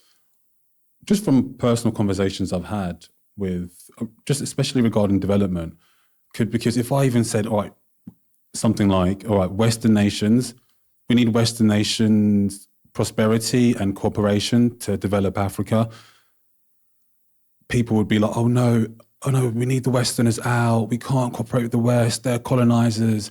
And I'm, all right, there may be some truth to that, but it's a lot more nuanced than that. You know, a lot of these East Asian and China, they developed with the help of the West. But if I was to speak to people and say, you know, Africans should perhaps, you know, incorporate, you know, foreign direct investment and Western transfer of technology, because that has been the key to a lot of nations' development, you know, I would be ridiculed for that statement, because right now it's, screw the West, they're evil, they're this, they're that. And there's not, you're not allowed to have, you know, a nuanced conversation and talk about anything tangible. Everyone's kind of stuck with their ideologies and they don't want to move past that. Or if you deviate, you know, you're ridiculed, I think it boils down to, this is my analysis of it, I think it boils down to people getting stuck in their echo chambers. The internet is a wonderful thing, but it puts everyone into echo chambers. So if you search for, okay, I have a flatmate who shares my YouTube on the TV, and he's been on a binge of watching Trump videos. So suddenly I've got the most right-wing content on my YouTube. It's been 2 weeks of him just binging on Trump. He studies and he binges on Trump. And now just the other day, my YouTube was like, oh, it's got Tommy Robinson and why immigrants are bad. I didn't know who Tommy Robinson was till I saw this video of it. I was like, oh, wow, this dude's really something. This would never have reached me had my flatmate not binged Trump for 2 weeks. Yeah. So I think the internet is wonderful, but the algorithm puts you in that cycle. And if you're in a bubble, and you need to actually get out of that bubble. You need to find a way out of that bubble. And those who would like you to remain in that bubble, I don't like to use the term elites in the sense, but I'm trying to think of a better word. People who benefit from you being in a bubble, whether it's in the right or on the left. they're the ones who criticize independent thinkers the most. They do not like independent thought. They don't like you rebelling against, well, the notion, oh, West bad. How can you say that? Because they would rather be part of that thought bubble elite than make any tangible benefit to Africa. And the same holds true with the right wing. They have their own versions of that. Your Ben Shapiro's, thought leaders, quote unquote. And the left has its own versions. So, yeah. But I think it makes politics so divisive. It's becoming worse and worse. I think social media just has such a large role to play in that. It's a net negative. It really is. For anyone in politics, and for anyone who studied politics as well, like you're just realizing how much dumber people are getting. But people don't realize you can actually grow and you'll be able to expand your opinions and your thoughts if you actually engage with something that didn't fit into, the status quo or your own little, or the silo of political thought you keep on consuming because of the algorithm. I think actually engaging with opposing. Are you guys both Gen Z? Like, would you classify? Yeah, we are both. So because I'm not, I'm kind of like the last end of the millennial generation. Yeah. So I want to understand this because I have a lot of Gen Z friends and they seem a lot more certain of what they believe in at a very young age. But that's what I hate so much because I don't even associate myself with left wing or right wing because I'm in my 20s. I'm just trying to engage in conversations, understand more, and develop my truths. And that can change with time as I encounter new information. Whereas nowadays, you're stuck in this ideology and you can't get out of it and you just get further and further into it. And nobody wants to engage with anything that differs from that. And I think that's terrible. But I think there is a misconception with Gen Z. No, please enlighten me, yeah. I think, because even I saw this video of Kamala Harris, they were saying, what do we know about these 18, 25-year-olds? They're idiots, they're stupid, what do they know, But I do think there's a misconception that, there's a lot of people out there, yes, you have, the TikTok algorithms, and all these bubbles that people are being pushed down on. And if you get introduced to this new idea, then you go down the algorithm, then all those ideas get reinforced. So as we talked about, but I do think now with social media, people who are open-minded can look at different perspectives if they want to. And there's a lot of people now with the rise of independent media as well that are exposed to more independent thinkers. To be honest, I completely, your point is completely valid. But I'm just saying that there is a misconception because, look, when we look at Gen Z and people who see Gen Z, especially the older generations, even me, when I think about Gen Z, I think about, these guys one-minded. I'm not that much older, just pointing that out. No, but I'm thinking about, my parents' generation and my grandparents' generation, look at our generation that see what you see on social media, people that have this one mindset, this one idea that will debate. I mean, look at the comment section in any video. It's just crazy, People don't want to change their mind. And look, it's bad, but I think there's a lot of Gen Zs that are independent thinkers, It's a small percentage, but it's there, No, I completely agree with you. I think one shouldn't generalize. Whether it's a religious group, whether it's a generational group. But the generalization doesn't disprove the rule, and it seems that it's trending. I think it's the exception. I've certainly met Gen Z who are completely neutral with their politics. They listen to all different ends of the spectrum. They really want to learn about what's this. And I've also seen people who are completely certain about exactly what they want.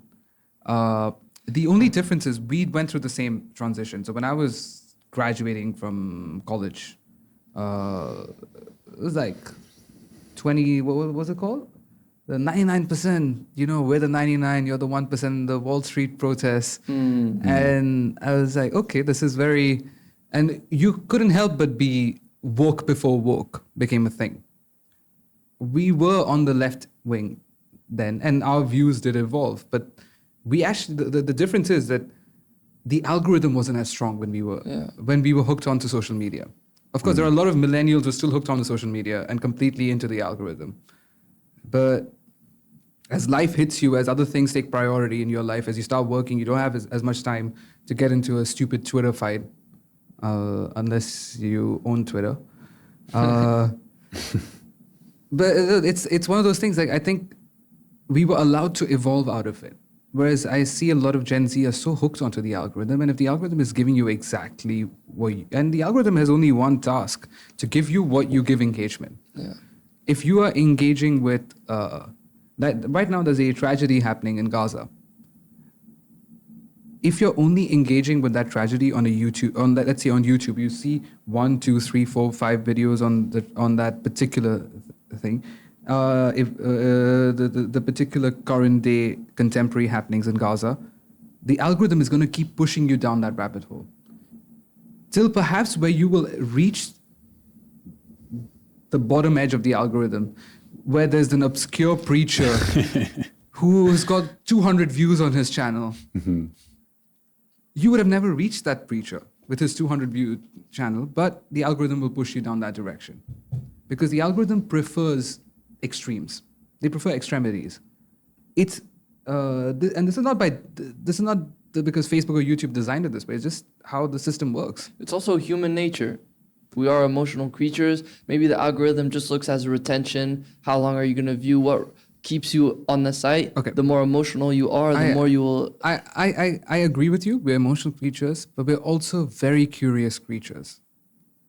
Our curiosity is what got us. It differentiates us from the other animals. Not our emotions. I think there are horses, dogs. They all have emotions. Elephants mourn their dead. It's our curiosity. We're extremely curious. If I was to watch a video on a tragedy in Gaza, I would also like, okay, that's happened. Okay, now what is Al Jazeera saying about it? What are these thinkers, Arab thinkers, saying about it? Okay, what are Israelis saying about it? What is their opinion on it? I think that's something that we have to start doing mindfully as society. I'm just using Gaza as a stand-in. It could be for any topic. I'm using Gaza because it's in the news. Everyone's talking about Gaza. But it could be about any topic. It doesn't have to be about Israel-Palestine, which is extremely fractious, and I completely understand the competing. Funny enough, when I was growing up, I thought there's nothing that can resolve India and Pakistan relations other than Israel-Palestine kicks up. I was like, wow, our problems seem so much simpler than this. That definitely trumps it. Yeah, it's insane. So I don't even want to give my own 2 cents about that. This has nothing to do with me. But Black Lives Matter, is that a good thing or a bad thing? I've seen both sides of the opinion. I've seen people talk very positively about the movement Black Lives Matter, and I've seen some people talk very negatively of the movement, associating it with neo-Marxism. Now, in order for you to truly make up your mind beyond an identitarian perspective, you need to see both sides of the coin. One of the reasons why some people may feel that my answers on Hindu nationalism are too diplomatic, that I should have been more fervent in my opposition or fervent in my support. I need to take a side. Centrists are the worst things in the world according to the extremities. But no, I think there's nuance in all of these conversations. I can't brush all Hindu nationalists as fascists.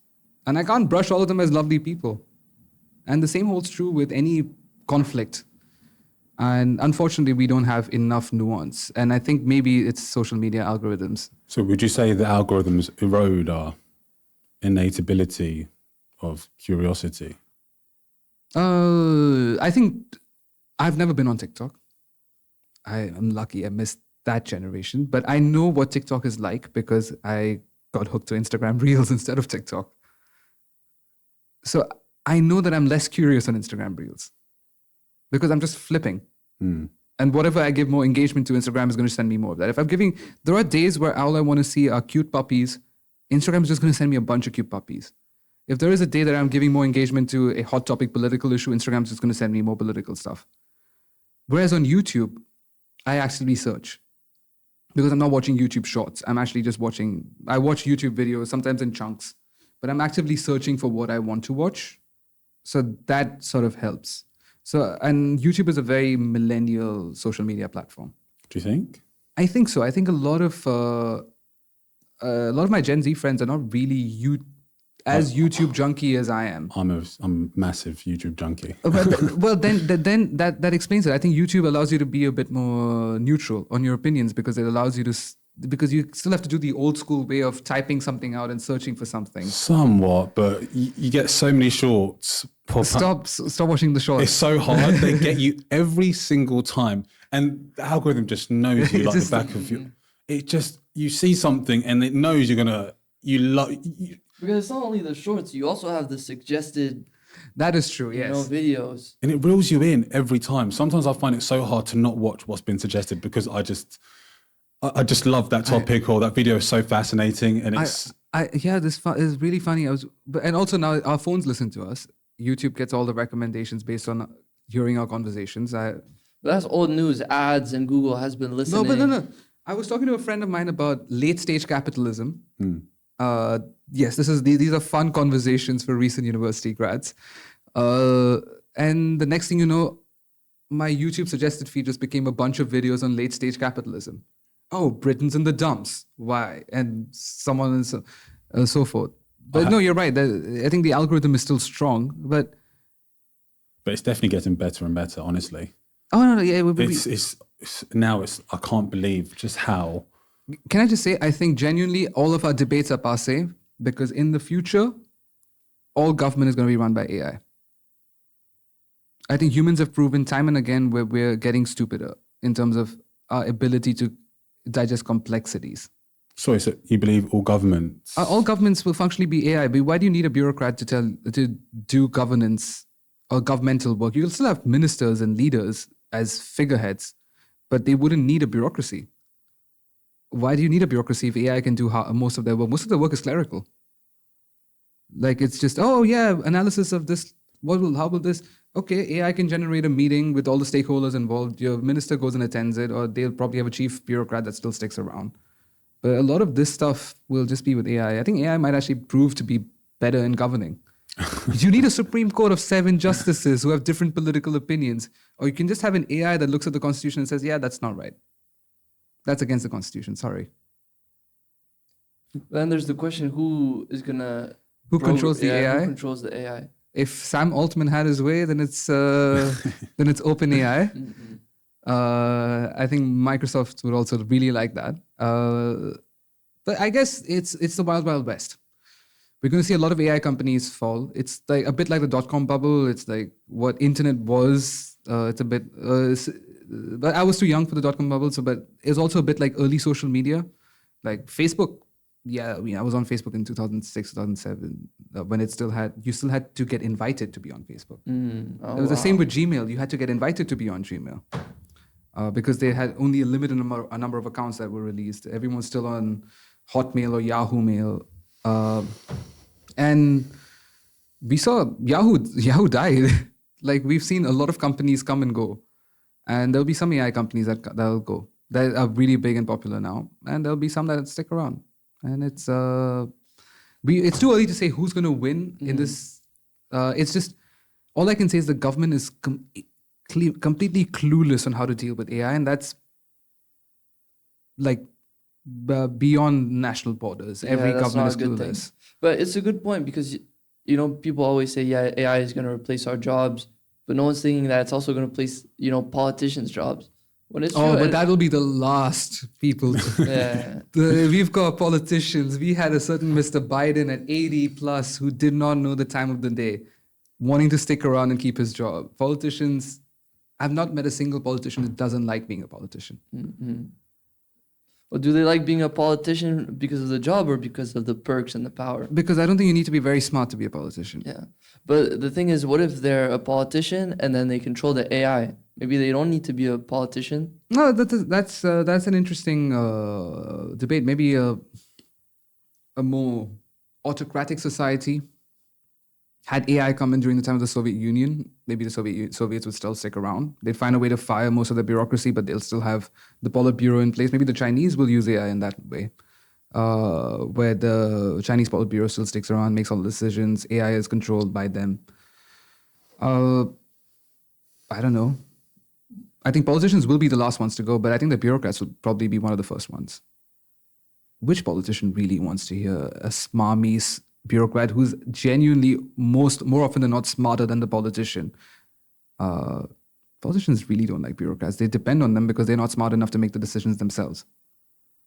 It's like, I don't know if maybe you guys are too young. Even honestly, it's too young for me as well. But I grew up watching Yes Minister and Yes Prime Minister is an old BBC satire on the bureaucracy, on the British bureaucracy, and it still holds up, guys. Like, you can watch it.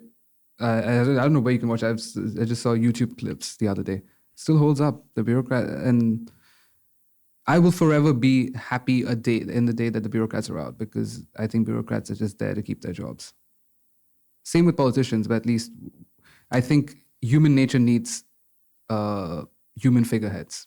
I don't think humans are going to be willing to let AI play God until and unless we destroy all religions. And then when we finally start worshipping AI, then yeah, maybe. But till religions are around, we're not going to let AI be God. So we'll still want politicians around. But do we really need bureaucrats? Politicians don't like them. We don't like them. Citizens don't like them.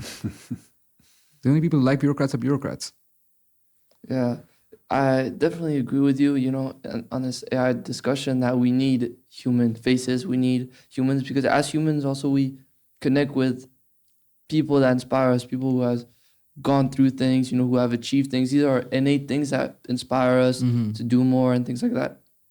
And yeah, we want to feel in a way related, and we would like to relate to other people. And that's a lot of people that relate to politicians. That's why they vote for them, not for the policies, I don't know if that applies to Modi, but Imran Khan, or for example, Donald Trump, or many people relate to the persona less than the policies, So in that sense, I'd say most politicians in today's day and age are not there for their policies. Yeah. They're pure personalities. Come on. I'm not taking anything away from this woman, but in an era where Kim Kardashian is worth $1 billion, we are all about personalities. We're not a generation of substance, and I include mine in it. We're not a generation of substance. Personality and branding. And I know a lot of people. I have a lot of peers. Some people I really admire. And some people I really think are not very intelligent, but they've got money because they know how to brand themselves. We're just that age that we live in. And maybe humanity will pass this and we'll go to an age of substance, but I don't know. Isn't the ability to brand, doesn't that showcase some sort of intelligence, or is that completely incorrect? No, it does, for sure. I'm not taking anything away from those who are good at branding. But also, you can have people around you that do the branding for you. Yeah, you could be lucky enough to, I don't know, I guess be born rich, where you can hire the right people to brand you in a particular way. Or on this topic of Kim Kardashian, one could argue that it was her mother that, worked on this whole branding issue. And why is she worth $1 billion? Yeah, branding, but she was able to monetize that branding as well. Yeah. But there's nothing wrong with what Kim Kardashian did. What's representative, that allowed others to do. I've never got the problem with the first mover who does something that's unique, that's different, that's never been done before. It's always the people who follow, the cheerleaders of that model. That's my problem, because when it becomes a model to become rich, there is something problematic about it. But you don't have any, you don't have any real substance. Like, should Kim Kardashian be worth more than the next guy building something in tech? Probably not. But she is worth more. She'll always have more social privilege than many of the billionaires that exist. She was invited into the greatest party that just happened in Bombay recently. Yeah, that royal wedding. It's not a royal wedding. It's what was that? Because I was seeing a bunch of celebrities and stuff. It's the richest family in India decided to throw, I don't know, what was it, 200, 300 million, $400 million wedding? And celebrities, 2 prime ministers from this great country, former prime ministers, Tony Blair and Boris Johnson were both there. It was just them flexing their wealth. And it worked. And let's be honest, there were a lot of celebrities in Bollywood royalty, Indian cricket royalty. Indians would have watched the coverage of this any which way. would the West have watched it as much if it wasn't for John Cena, if it wasn't for Kim Kardashian showing up at this? Probably not. Mm-hmm. So Definitely not. yeah, it made sense. So that is social clout. Whether Kim Kardashian does anything that is substantial for society, there she still got enough social clout for the rest of her life. She will still get fancy invites to weddings, whereas maybe perhaps the next great entrepreneur did not get that invite because no one knows him or her. But I mean, when we talk about entrepreneur or a guy building new tech, they're going to be based on the tech. You know, it's not just any guy building in tech. If they do something valuable, I mean, who knows? Maybe Bill Gates was at that. But that's my point. They have to do something valuable to be recognized. Yeah. I genuinely don't see the value of changing your entire body to become a superficial version of beauty and then sell that version of beauty to young girls who now Gen Z women, the amount of them with plastic surgery. You're in your 20s. Millennials as well. Millennials, was the start, but now Gen Z is crazy. Millennials are getting older. I got gray hair. I got dark circles under my eyes. I understand the millennial that still wants to look young because we're slowly getting older. Then the older millennials are in their mid 40s, if not late 40s. I'm a younger millennial. We're a huge generation, but yeah, there are some who are getting older. Fine, you want to look a little younger. I personally don't buy it. I think you should age as you age. But it's what happens to society at a young age that we need to be wary of. I mean, if an artificial standard of beauty becomes the standard of beauty for young women, where they feel no one's asking them to do so, no one in their vicinity is asking them, but they start feeling pressurized themselves. As before they're at an age where they can truly deal with this pressure, they're being pressurized. Oh, I think I need to change my eyes, change my nose, change my whatever, eyebrows, because it doesn't fit the standard of beauty. So I think there is which is why I'm not calling her out. I still think first movers, fair play. But what she started, the trend that she started, has unfortunately not been a net benefit. And she still lives off that social cloud, whereas there are people who are doing a lot better work for society that don't get that social cloud. So it says something about us as humans in society and who we give our clout to, who we allow to become rich and famous. It also says a little bit about society, human society in general. Yeah. And I think as well, this aspect of new marketing that's you brand yourself and then you're able to sell something based off that branding says something about humans. You know, we attach to an image, we attach to a story. You know, as you said, you know, the branding of, you know, Kim Kardashian is to have like this certain look. And then she started this business and people, you know, now she's trying to go with men as well, but like when women would buy things from her business thinking, okay, I want to have the Kim Kardashian look, you know? And now, as you said, she's a first mover, but now influencers are using that model and it's a model that's working. You build a brand about a certain thing and sell something based on that branding, you know? And it works, you know? Yeah. People associate. And so whether it's a good thing or a bad thing, I don't know. I guess it depends what you associate yourself with. I think it's just a version of late stage capitalism where there's no value addition to the products being delivered anymore. But yeah, it is still, it's a version it depends. What's value and what's perceived value? If the customer, you know, look, there's a story. You have three different glasses of wine. Right. And they bring a low quality wine, a medium quality wine. I've seen these. And a high priced wine. You know, and they tell you, okay, this is the expensive wine, taste it, tasty. You know, this is the cheap wine, tasty. And then turns out, obviously, it's all the same wine, right? But the perceived value when they had that wine and when they had the experience was higher. So is perceived value really is this fake thing if you're experiencing it? No, I think that's a fair point. Value is something that's just in the market. And a lot of this is just inflated. There's no real difference between the Prosecco and champagne, but apart from the fact that the champagne has to be from that one region of France, so there's no real difference. just sparkling wine. So no, you're completely right. And which is why I said I have no problem with first movers. I have no problem with Kim Kardashian per se. I do have a problem with the influencers because I think she's added the value to that. Whatever niche existed, she's added that value. Her family has continued to add value in that niche. You moving into that space is like you're trying to take a 0.0005% chunk of that space. And fair play, but there's no real value addition to it. You're just, okay, you got a new nose. I guess that looks pretty. I don't see I don't see it, but that's because I don't find, I don't find that of being of great value. But to be fair, if women or if other people, maybe not me, find value in it, then maybe I'm wrong. But I agree with you that also influencers now are just taking products made in China and then just adding their name on it and 10 times the price, and no value is added at all, And it's, as you said, late stage capitalism, and people are just, milking this. Late stage capitalism is innovating less. It's just taking what already exists and personalizing it in a way.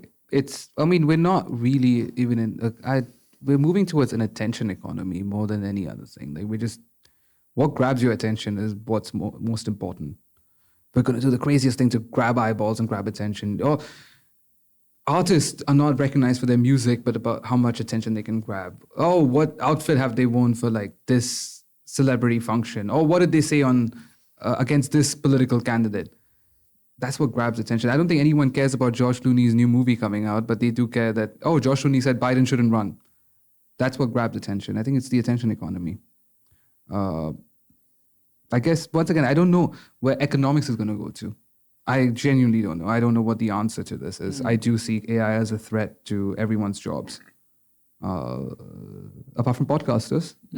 So I think you're in the right business. But who knows? I've seen Joe Rogan AI, podcast. Soon now AI can speak, AI can research. That is true. But you don't go to Joe Rogan for facts and figures. You go for Joe Rogan for vibes. Yeah, you go to Joe Rogan for Joe Rogan. Exactly. Yeah. That's my point. You go for the vibes. You want to see Joe chill with his buddies and talk about whatever he wants to talk about, whether it's aliens one day or government conspiracies the next. It doesn't matter. Or something even serious. You go for him. And I think you're right in that sense, that there are certain sections of personalized economy which will survive based entirely on whether people like you. I don't think podcast is one that's going to go away. I don't really think AI is going to replace actors. Well, he was showing me this clip the other day. Well, AI is crazy because the thing is it going to replace actors? Is it going to replace musicians? Look, musicians maybe. Yeah, but the thing is, look at it this way: AI now is becoming so good that you can make videos basically for free that look as real as reality. So say you're a movie director, okay? And you have the choice between making paying Leonardo DiCaprio $200 million or getting the same, and then all the budgets, now movies cost $1 billion, or getting AI to make a movie that looks like real and it costs much cheaper. Now people say, okay, well, people, attach themselves to Leonardo DiCaprio. They know him as an actor and stuff. But when in his first movies, no one knew him. So what's stopping, these movie directors from creating this new actor that's AI, and then people will know them, and eventually, and sure, there'll be amazing movies. It'll be a famous AI actor, I'm not going to push it that way. I think I'll tell you where AI is going to step in. AI is going to kill dubbing artists. Because dubbing artists, the idea of dubbing is so animation. Weird. It may kill animation, but then again, there are those who still, for example, yes, maybe the West doesn't watch this as much, but most of Asia still prefers Japanese style animation. They prefer Studio Ghibli. Studio Ghibli, a lot of the stuff is still hand drawn. Bro, AI will make that super quick, bro. Sure, but I still think there will be an audience for hand-drawn animation. There'll still be an audience for human-generated animation. But AI might hurt that industry. Yeah, I think keyword is human generation, and that's true. I think like for now, when you go to supermarkets, you see like certain things like made in Europe or vegan, these certain tags. So maybe I have a with question. music and actors, it'll have a tag made by I have a humans. question. I have a friend of mine who's working in his goal is to try and create lab grown meat. So no more meat from animals. You're growing it using atoms and molecules, 3D printing it in a lab. Let's assume that it tastes exactly the same as regular meat, right? What's going to happen is your McDonald's, your KFCs, they will pick up lab-grown meat because it's going to be cheaper for them. Over time, in bulk, that will become cheaper for them. But if you want to take a significant other on a nice, fancy date, you're not going to take them to a lab-grown meat restaurant. You're going to take them... Why not? I would imagine because at some point, authenticity, when everything becomes superficial, authenticity becomes the currency. So in an age that is increasingly becoming superficial, authentic, where people don't have time for each other, authentic conversations become more important. People start recognizing the need that they have for authenticity, and that's always going to happen. It's a pendulum swing. Not to say we were very authentic before the superficial age came, but it still is a pendulum swing. I think we even, I don't know, what was it? When did women's first start getting a lot of plastic surgery? I think, was it the 60s, 70s? After the 70s, 80s, that era of America, at least in America. Maybe that's when it started, but definitely the 2000s and up is... I agree, but I'm saying what preceded that was the generation of love, Vietnam War, be who you are, zero, like absolute authenticity, real, complete authenticity was kind of what preceded that a bit. Kennedy's administration, it was a different era. But then everyone's doing LSD. The 80s come around and everyone's just flipped over completely. Politically, they flipped over in America, especially to Reagan. I think, was Thatcher around in the UK in the 80s? Yeah, so Thatcher was in the UK in the 80s. So the Soviet Union flipped the other way, becoming more liberal. So everyone's, I think it swings. It's a pendulum swing. I'm not sure when it's going to swing, but I think it will. Eventually, we're going to have someone. I have enough trust in humanity to know that we're always going to be, we're never going to stick to a path. We're always going to keep flip-flopping on what we really want. And that's a good thing. It's true. But I think as well, now we're in a very pessimist, you could say, economy or field of view or school of thought, people around us. But I think just we're going in a positive direction, in my opinion. What do you guys think about UBI? What do you mean by UBI? Well, this is an idea that was floated back in the day. So it's like universal basic income. Universal basic income. That's right. So in what way? I think UBI... In an AI age, would that, where jobs have gone away, would that be the solution? I've heard about this. Everyone receives universal basic income. Jobs are all outsourced to AI. But I don't know, is there guarantees that resources will be distributed equally? I mean, I'm not too sure. Yeah, I think universal basic income will come with when AI does all the jobs. You're gonna get money from the government to live. Now, to Dara's point, I think will we all be happy or unhappy with that? Well, that's why I think we will be more happy because look, you come from like a Hindu background, somewhat. Maybe people can just have the time to just sit there and meditate and find spirituality and find God. Now we're so distracted. So you could argue the point that or the algorithm is so strong that everyone's got those VR headsets. Or everyone's just playing video games all day. Whatever you want to do, you can choose the path. But I don't know. Maybe it wouldn't be that bad. But then, especially in the West, a lot of people's identities, stem from what they do in their jobs. A lot of conversation is about your jobs. Life is about what you do. So perhaps with no one working, there's this loss of meaning. No, as someone who's worked before and who's not currently working, I assure you there is loss of meaning when you don't have something active to keep your mind active. But then again, when you're at work, you're constantly complaining about work, saying that the work has no meaning. Oh, that's not my point of view. I'd be a lot happier without work. But No. The thing is, you could have work, and then you would be stuck doing, I don't know, dead end clerical work, or you could be working in a role that clearly doesn't require a human to do it anymore. But yeah, And a lot of those jobs will go away. I think the bottom end will go first. So the things that humans really don't have to be involved in. So I was at a conference where they were doing there were a lot of like med tech companies that were pitching, and how they were pitching AI into their model. So you don't need someone to view an ECG. You don't need a human being to view an ECG because your ECG, there can be mistakes if someone is viewing your ECG. But AI can do all of that for you. The doctor can just analyze the results of the AI's reports. You don't really require someone to move this from one Excel block to another one.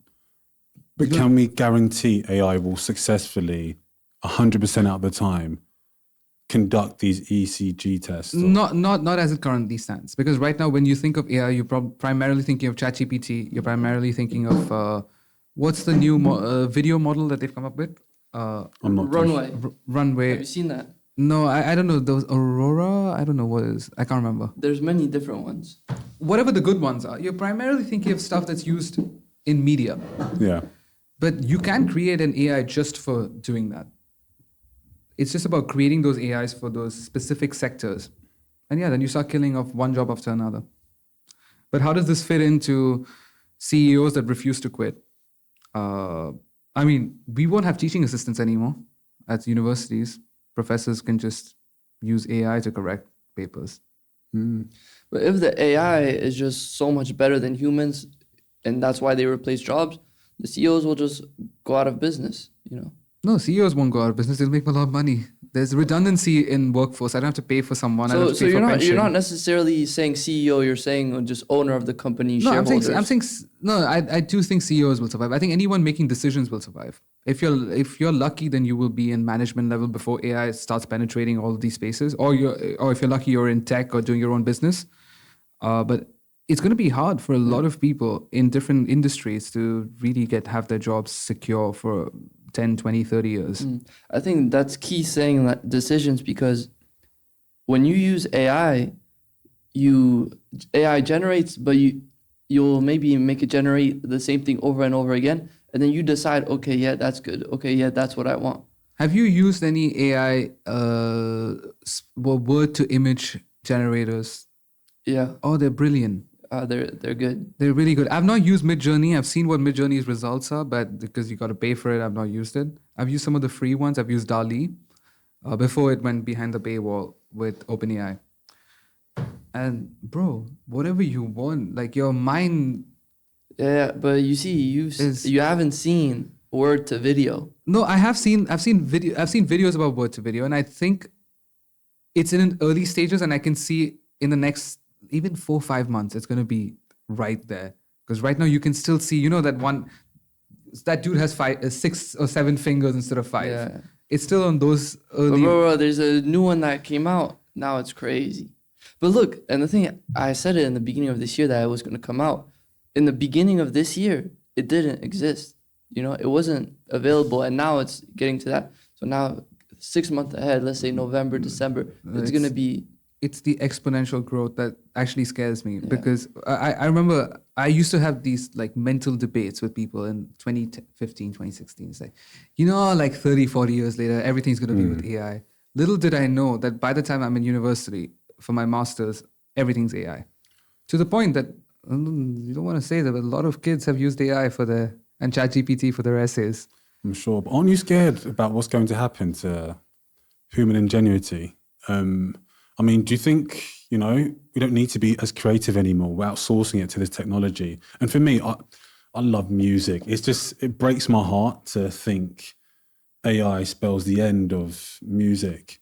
Or do you think perhaps as time goes on, perhaps as we become more accustomed to AI, people can we'll be able to discern between what's AI and what's authentic, you know, as we see it more, as it's a lot more ubiquitous? Do you think we actually will start to be able to distinguish I what think AI and... I would say the latter. I could be wrong, but that's because I mean I'm sure there are previous generations. As soon as electronic music came out, they were like, "That's the death of music." They're using what's DJ? What does a DJ do? Yeah. It's a death of music. Back in our days, there were people with guitars playing actual instruments, and I'm sure a generation before that was like, a guitar. Is that how? That's not music. Music has to be orchestral and so. So we will inevitably realize what is AI generated music and what is not AI generated music. Our ears will get tuned to it. With video, same with video, we will get tuned because AI, even if AI can mimic, it's kind of like there was a renaissance of film cameras and what are they called? The Vinyl players? Vinyl players, thank you. And vinyl players, because everyone's like, oh, this music sounds... Some of them were probably pretentious hipsters, but still, there is a market for vinyl players today. There's a market for film cameras. Some movie directors just prefer film over, even though digital is so much better. Digital can mimic film, but they prefer film.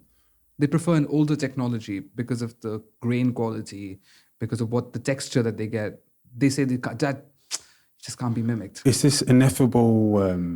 That's a really nice word. I really like ineffable.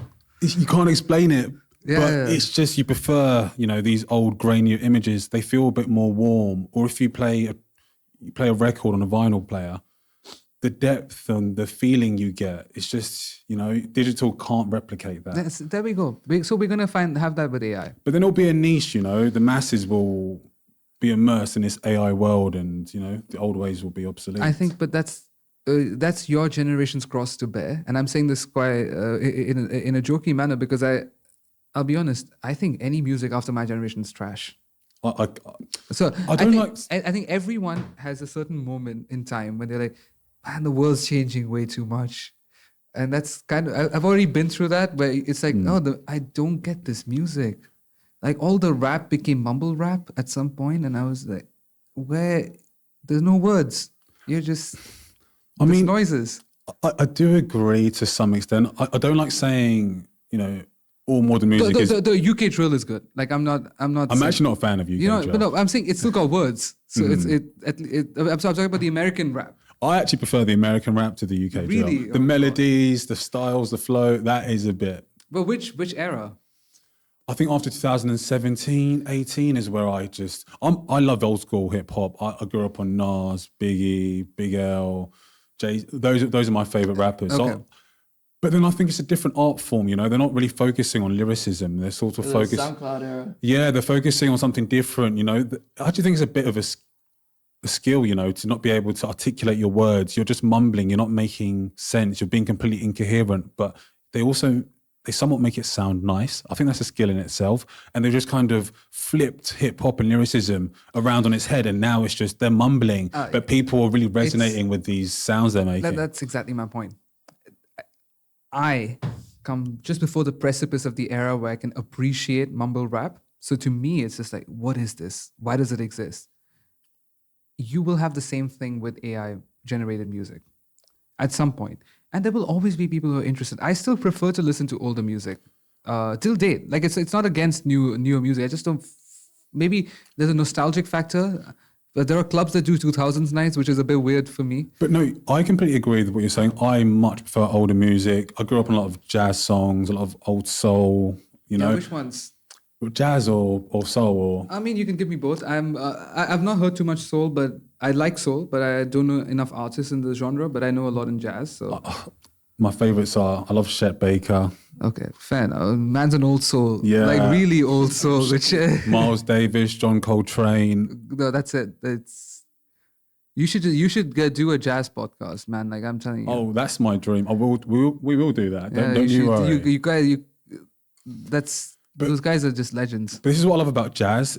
I think it's the truest form of expression within music. It's because it's impromptu. Yeah, and it's just how they're feeling. And with jazz, it's not about the faces, it's not about the individual. It's usually these collectives, and they have to really consider what the other person is doing. And it's just, jazz is just, for me, it's so pure. And I think it's just what music's about. And I do also have an affinity towards older music. I think there's just more authenticity, they're not trying to be famous, not trying to get on TikTok. They're just expressing themselves, That's another thing. I don't know how big this is in pop music in the West, but it's so in Bollywood it's quite musical, right? But everyone's sort of complains that Bollywood's musicality has died in the post. We don't have TikTok in India, but Instagram Reels generation, because now everything is about how can you make it into a reel. Like that's how the music is made. It's like what works for that format. Okay, let's do the beat at this drop because it works for that format, and then just keep repeating it because people, and make a funky dance move so someone can dance on it on Instagram, and then let it circulate. Whereas back in the day, there was actual lyricism. There was a more authenticity in the music. But it's more now. Music's meant to instantly grab you, and if it doesn't, then that music has failed. Whereas back in the day, sometimes you have to sit with a piece, not once, not twice. But on the third time, you might really get what the artist was trying to convey. Do you know why? We didn't have broadband internet. We had to wait for a very long time for the music to download on our computers. There was nothing was quick. So instant gratification was not a thing. Like I've actually heard all of, when I was growing up, as a lot of kids back then, I was quite into Eminem. So I've heard all from EP all the way, I don't know, till the one that, whatever the Relapse and the next album after Recovery. But after that, I don't think I've heard an album. I've heard songs. Sorry, it's so funny you said that. I've literally done the same. I've gone back and just listened to all of Eminem's old discography from the Slim Shady LP. And and after Recovery, with Love the Way You Lie and Not what Afraid. Was it? Not Afraid, yeah. Not Afraid. I think that was the end of Eminem for me. But I also think it's because no one heard albums after that. Everyone just hears songs. Because it's easy to hear songs. I don't need to hear the full album. But that's what I hate. Albums are they're such an intimate experience. You really get to know an artist. They're putting a body of work together for you. And it's being completely disregarded nowadays in the Spotify era of all these playlists formulated by an algorithm. Do you know how some of the best music was created because an artist wanted to create an album? And I think you have a deeper connection with an artist when you listen to their albums. Now, I think the artist and the fan have been disconnected because no one really wants to spend the time going through a discography or trying to understand an artist. It's just this song, Also, it's hard to find newer artists. I think just to add on to your point, because Spotify just those that are trending, Spotify just keeps putting them up top. So it's a bit like trying to find good YouTube channels. Guys, this is a good YouTube channel. You should subscribe to this one. But it's a bit like trying to find those. Yeah. It's a diamond in the rough. Because I'll tell you what, we were growing up in when I was growing up in India. We didn't have a lot of I don't think iTunes Store existed then, or at least I didn't have a Mac, Apple. There's no real way to get legal music unless you buy it on a CD format. So your only choices actually were to download. So we used to go on whatever the old download systems were, like LimeWire and uTorrent. Of course, with really bad internet, you could search for an Eminem album, and someone has just titled it Eminem to get downloads, and the next thing you know, after 4 days of hard wait, you've got some alternative rock album instead, and now you've got 12 songs that you didn't ask for. Yeah. But then you discovered a new artist that you would never know. Mm-hmm. That's how I found Three Doors Down. I didn't know what Three Doors Down was. It was Is that a band? It's a band. Okay. I had no idea what Three Doors, and they're quite big, but in that space, I wasn't actively searching for them, but because some man wanted to scam me into getting this album instead of Eminem, I heard a new artist. And I was like, okay, that's actually a good song.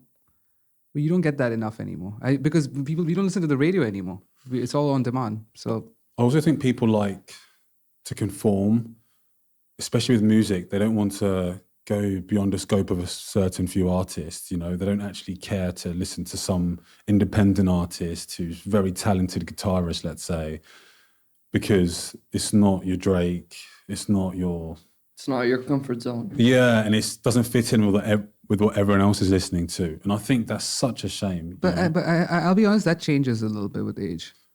I've never really.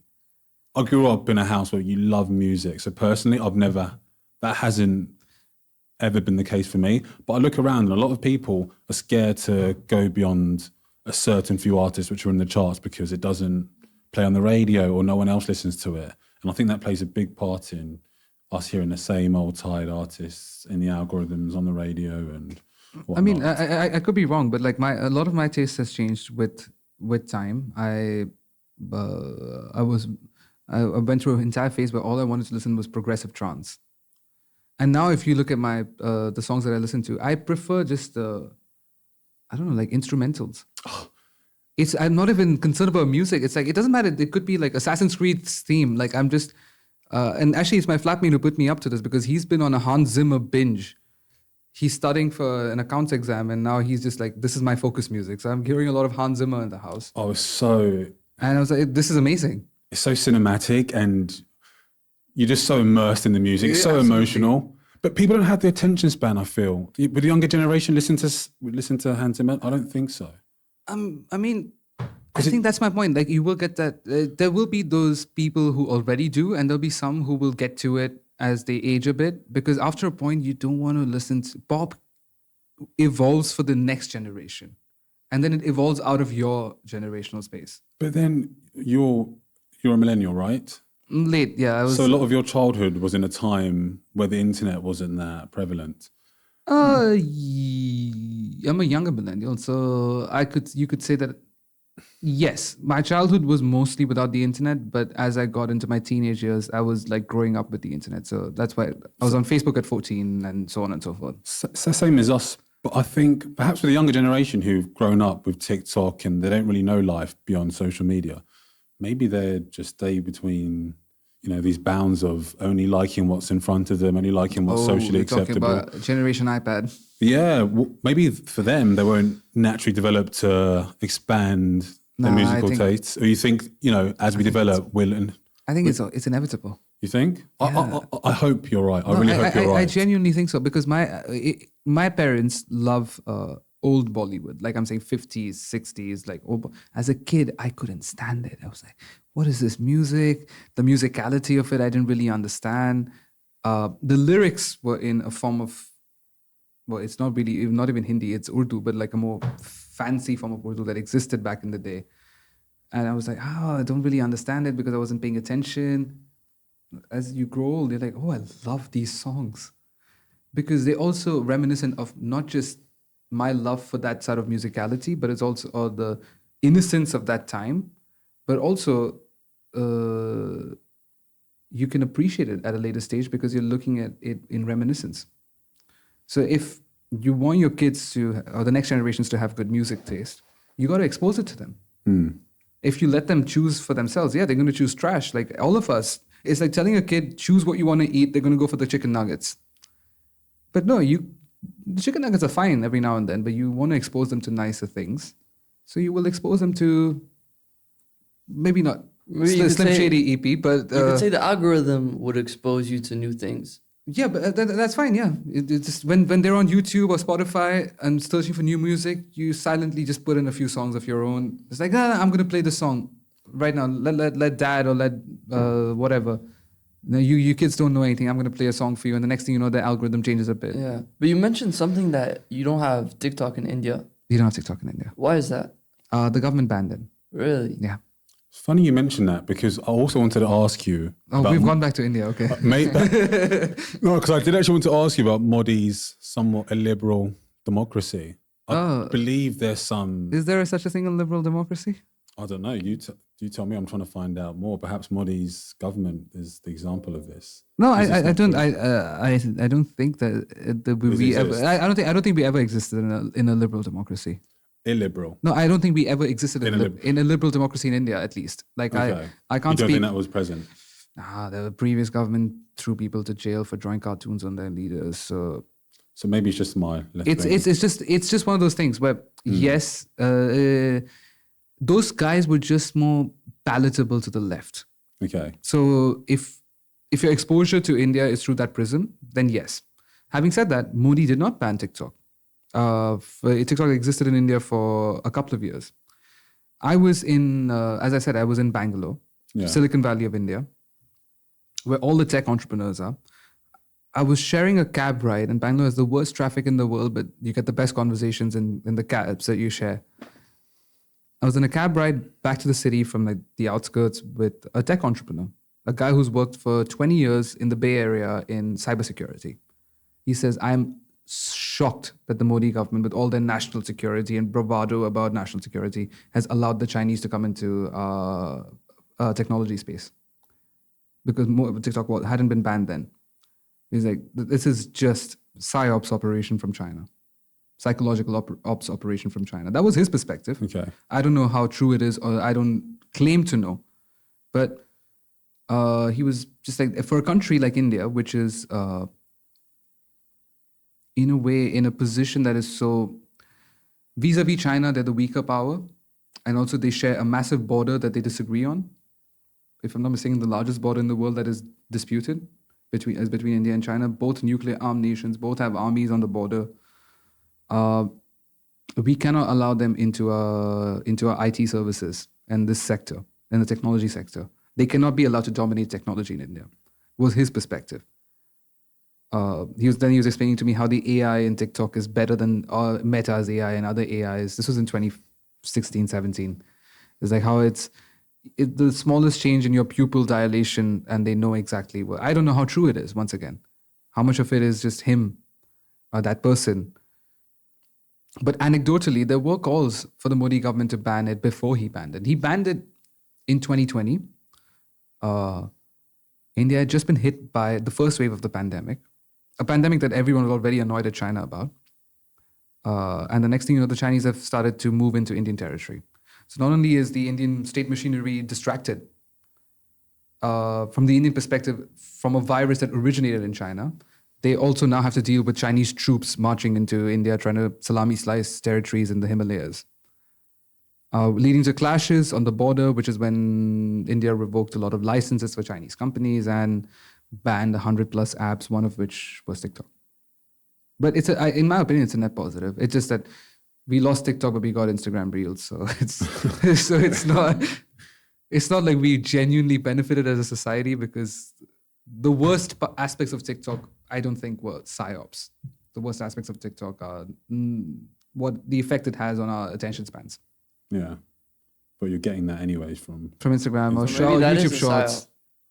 Potentially. But the thing is, do you want to have a psychological operation from Google, the company that is publicly listed, or do you want it from the Chinese state? I don't know. Mm-mm. It's up to you. You can make the decision for yourself. Because I've seen, I don't know, it's on Rogan that I've seen this. So once again, I'm putting my sources out there so people don't call me out on it.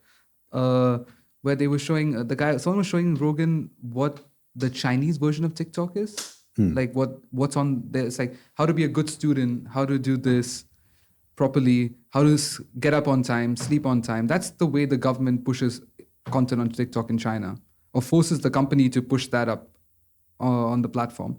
And in the West, free for all. All right, let's do this dance. And then this is the new dance. And then how much of, what was the thing in the US? QAnon, how much of that was TikTok? The conspiracy theory, when everyone is locked in the pandemic, already going a bit cuckoo in the head because, well, you're locked in, you're used to seeing at least 10 to 15 people per day, but now you're seeing no one because the governments don't want you to spread this virus that no one really knows how to tackle.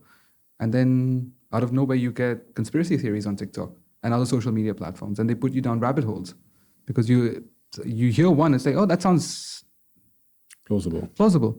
Then the next one. The next thing you know, the Trump's Messiah.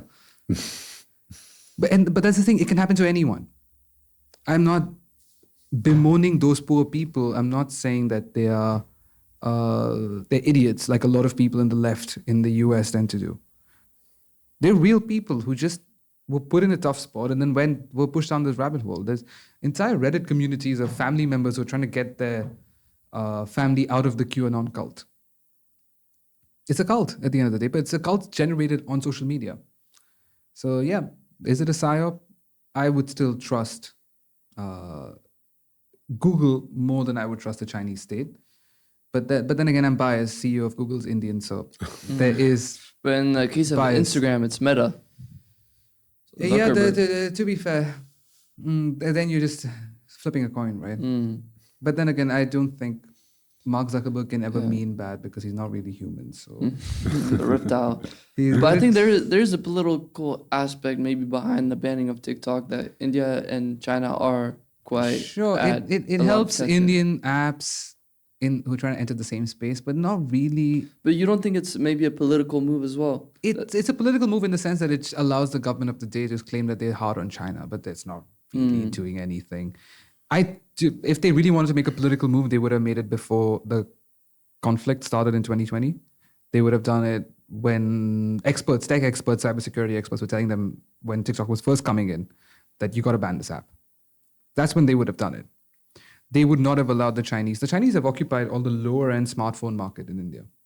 It suited the government to allow the Chinese to come in because it was Mr. Modi's pet project to digitize India. And in order to digitize India, we need cheap Android phones of good quality. So cheap smartphones.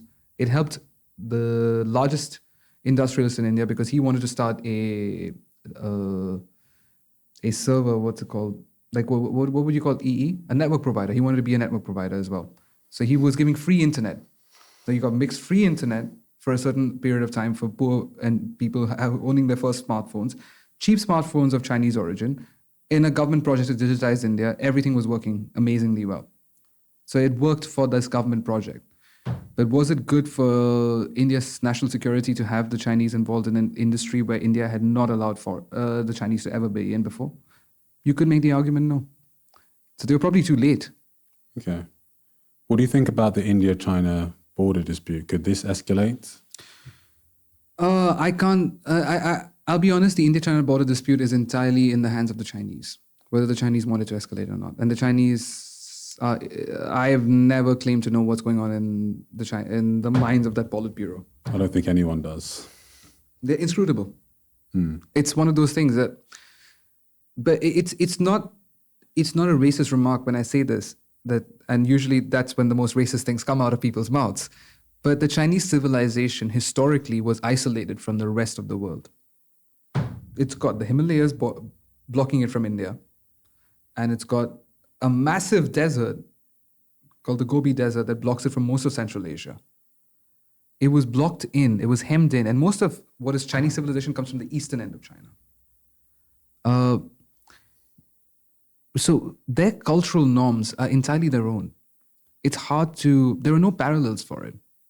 It's the only civilization that has survived in almost unique isolation till the Europeans showed up or at their doorsteps. That includes the Japanese and the Koreans. I'm saying they're all inscrutable in the same way to the rest of the world. The rest of us was trading. Like India was trading with Africa, India was trading with Europe, India was trading with Southeast Asia. Southeast Asia was in the international trade networks. The Chinese very rarely. Those are the Mongols didn't the Mongols build the Silk Road? Weren't the old Chinese empires not involved in the Silk Road trades? Yeah, sure. They were. They used the Silk Road trade, but the Chinese mentality was that they were the Middle Kingdom. Like we are the center of the world. When the British first came, it's like the Brits have come to pay tribute. Someone from some foreign land has come to pay tribute because, of course, we are heaven. We are the center of the world. Apparently, Chinese culture was so strong that when another group tries to invade, they just assimilate into Chinese society and culture, and they kind of lose their languages. No, but to be honest, this existed with all ancient civilizations. Okay. It existed even with India up until Islam.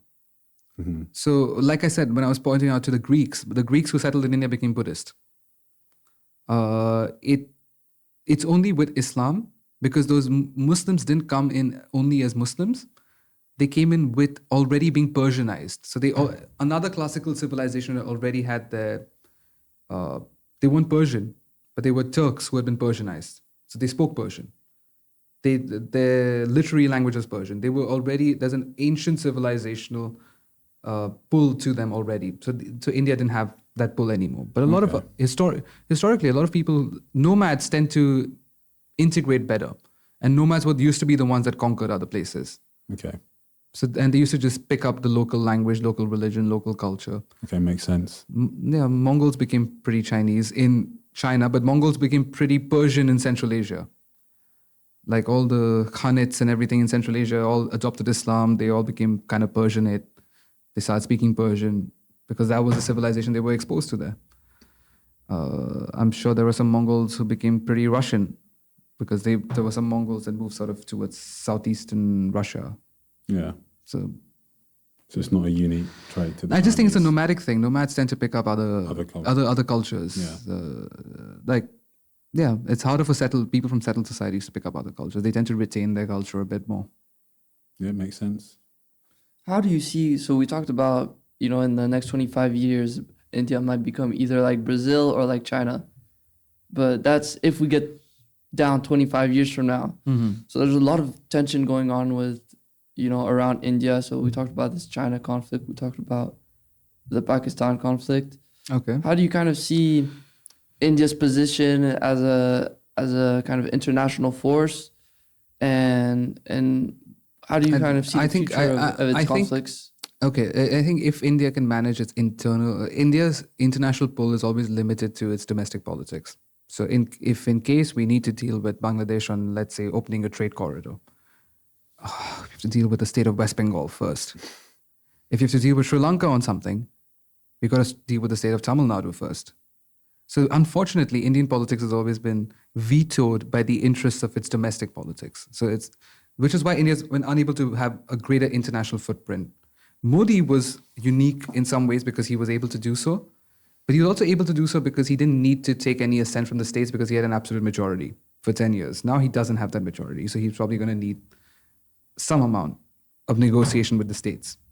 Because even if they can't oppose him, because with his allies he can still make up the numbers, they've got enough of a pull in parliament to create a hoo-ha about it, about a decision that he takes internationally. So with regards to India's international pull, I think if we sort that out, I genuinely, and I'm not saying this as an Indian, I genuinely think India is uniquely placed to really play a bridging power role. I don't think it's at the stage in its developmental cycle, even for the next 25 years, it will take probably 100 years, if there are even nation states 100 years from now, for it to be at the stage where China or the US is, where they're actively competing for who's going to be number one, number two. But it is uniquely placed to play a bridging power role. You've got the British foreign minister who's in Delhi right now negotiating a free trade deal. And he met Mr. Modi. You've had Mr. Modi was in Russia a week ago, negotiating a deal with the Russians.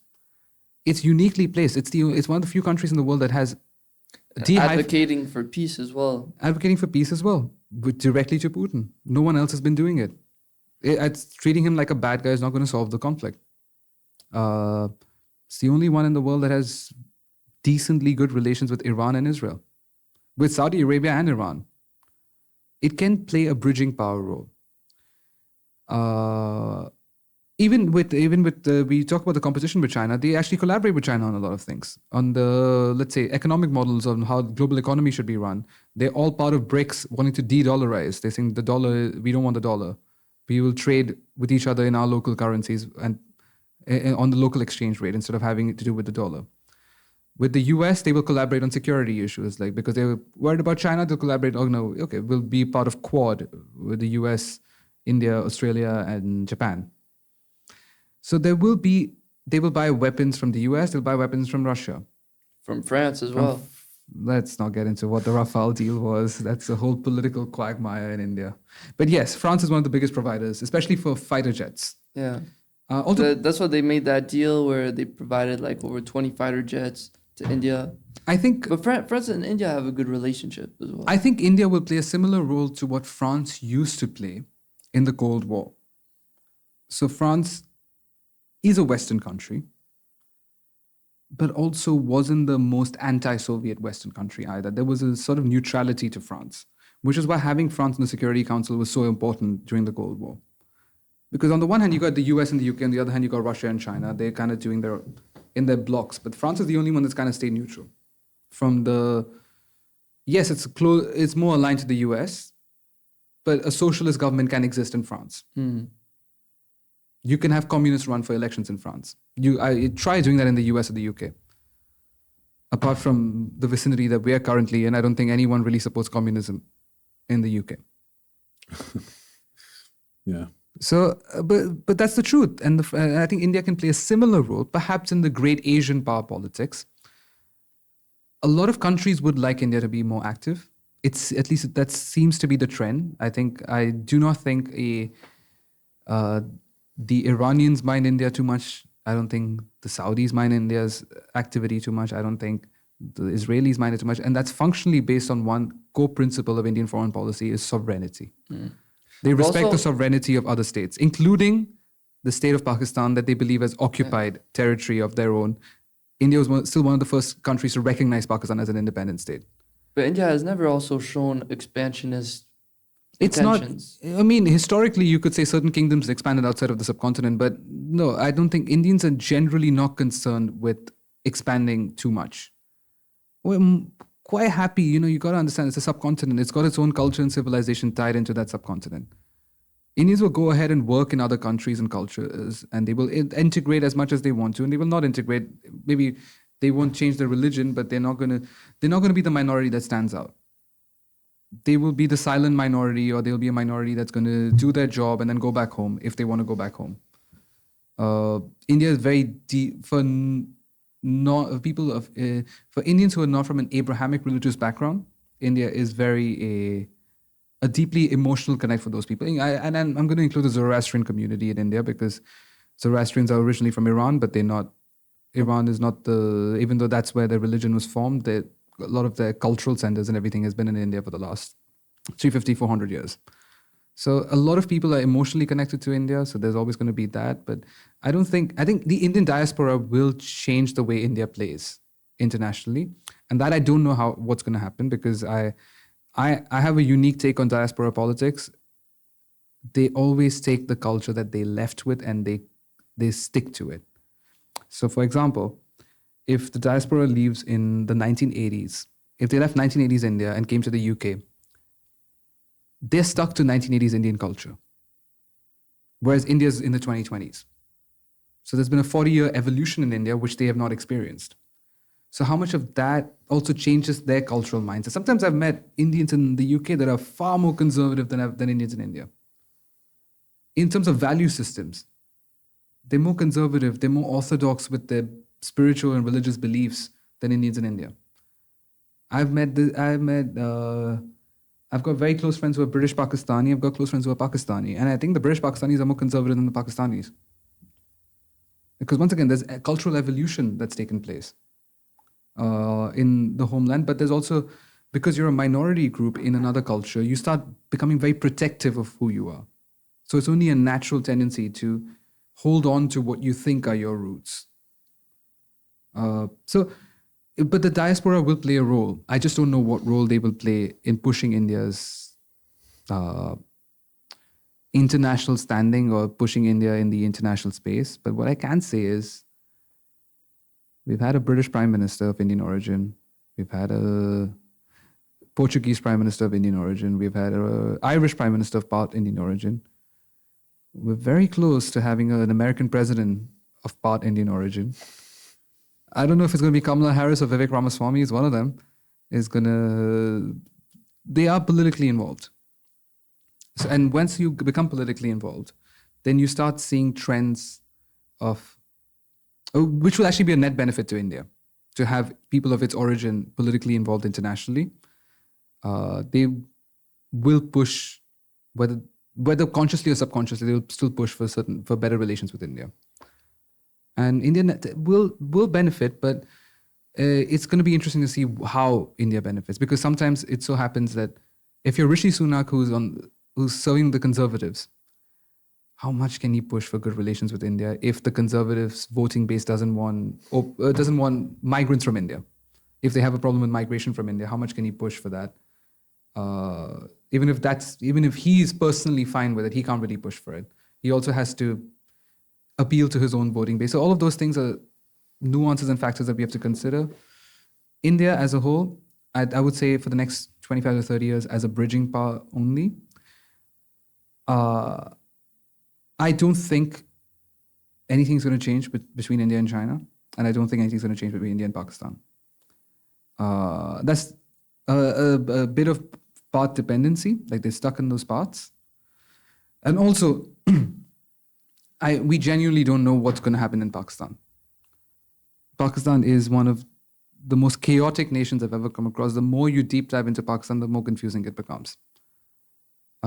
Like genuinely, we don't know what's going to happen. And it's so highly affected by what's happening in its region around it.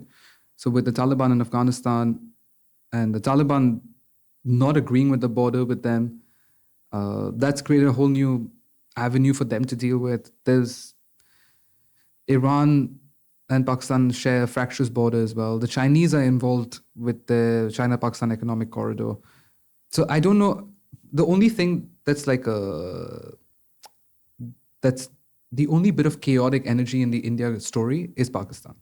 We don't know what's going to happen there. And it's chaotic because of the nature of our separation and how fractious the relationship has been for so long, for like 70 plus years, that's the one like gambit that you don't really know what's going to happen with this. Well, if there's a new dictatorship in Pakistan that believes that it's in their interest to try and wrest the control of Kashmir militarily and gets into another war, that might derail the India growth story. But I think it's kind of on a steady path. It's about how much can they grow. Not that they're going to grow in India. If they grow, if they can grow enough to beat the middle income trap, amazing. Then we'll be one of the few countries that will have gone from 0 to 100. But unfortunately, we've seen time and again, a lot of countries struggle to get out of that trap. And neither am I too confident nor am I too pessimistic. I think it's too early to tell. Okay.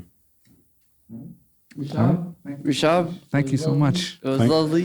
Thank you. I for having me, honestly guys. learned so much from talking to you, and So did I. I didn't know that people younger than me listen to Miles Davis. So. They're out there. They're out there, yeah.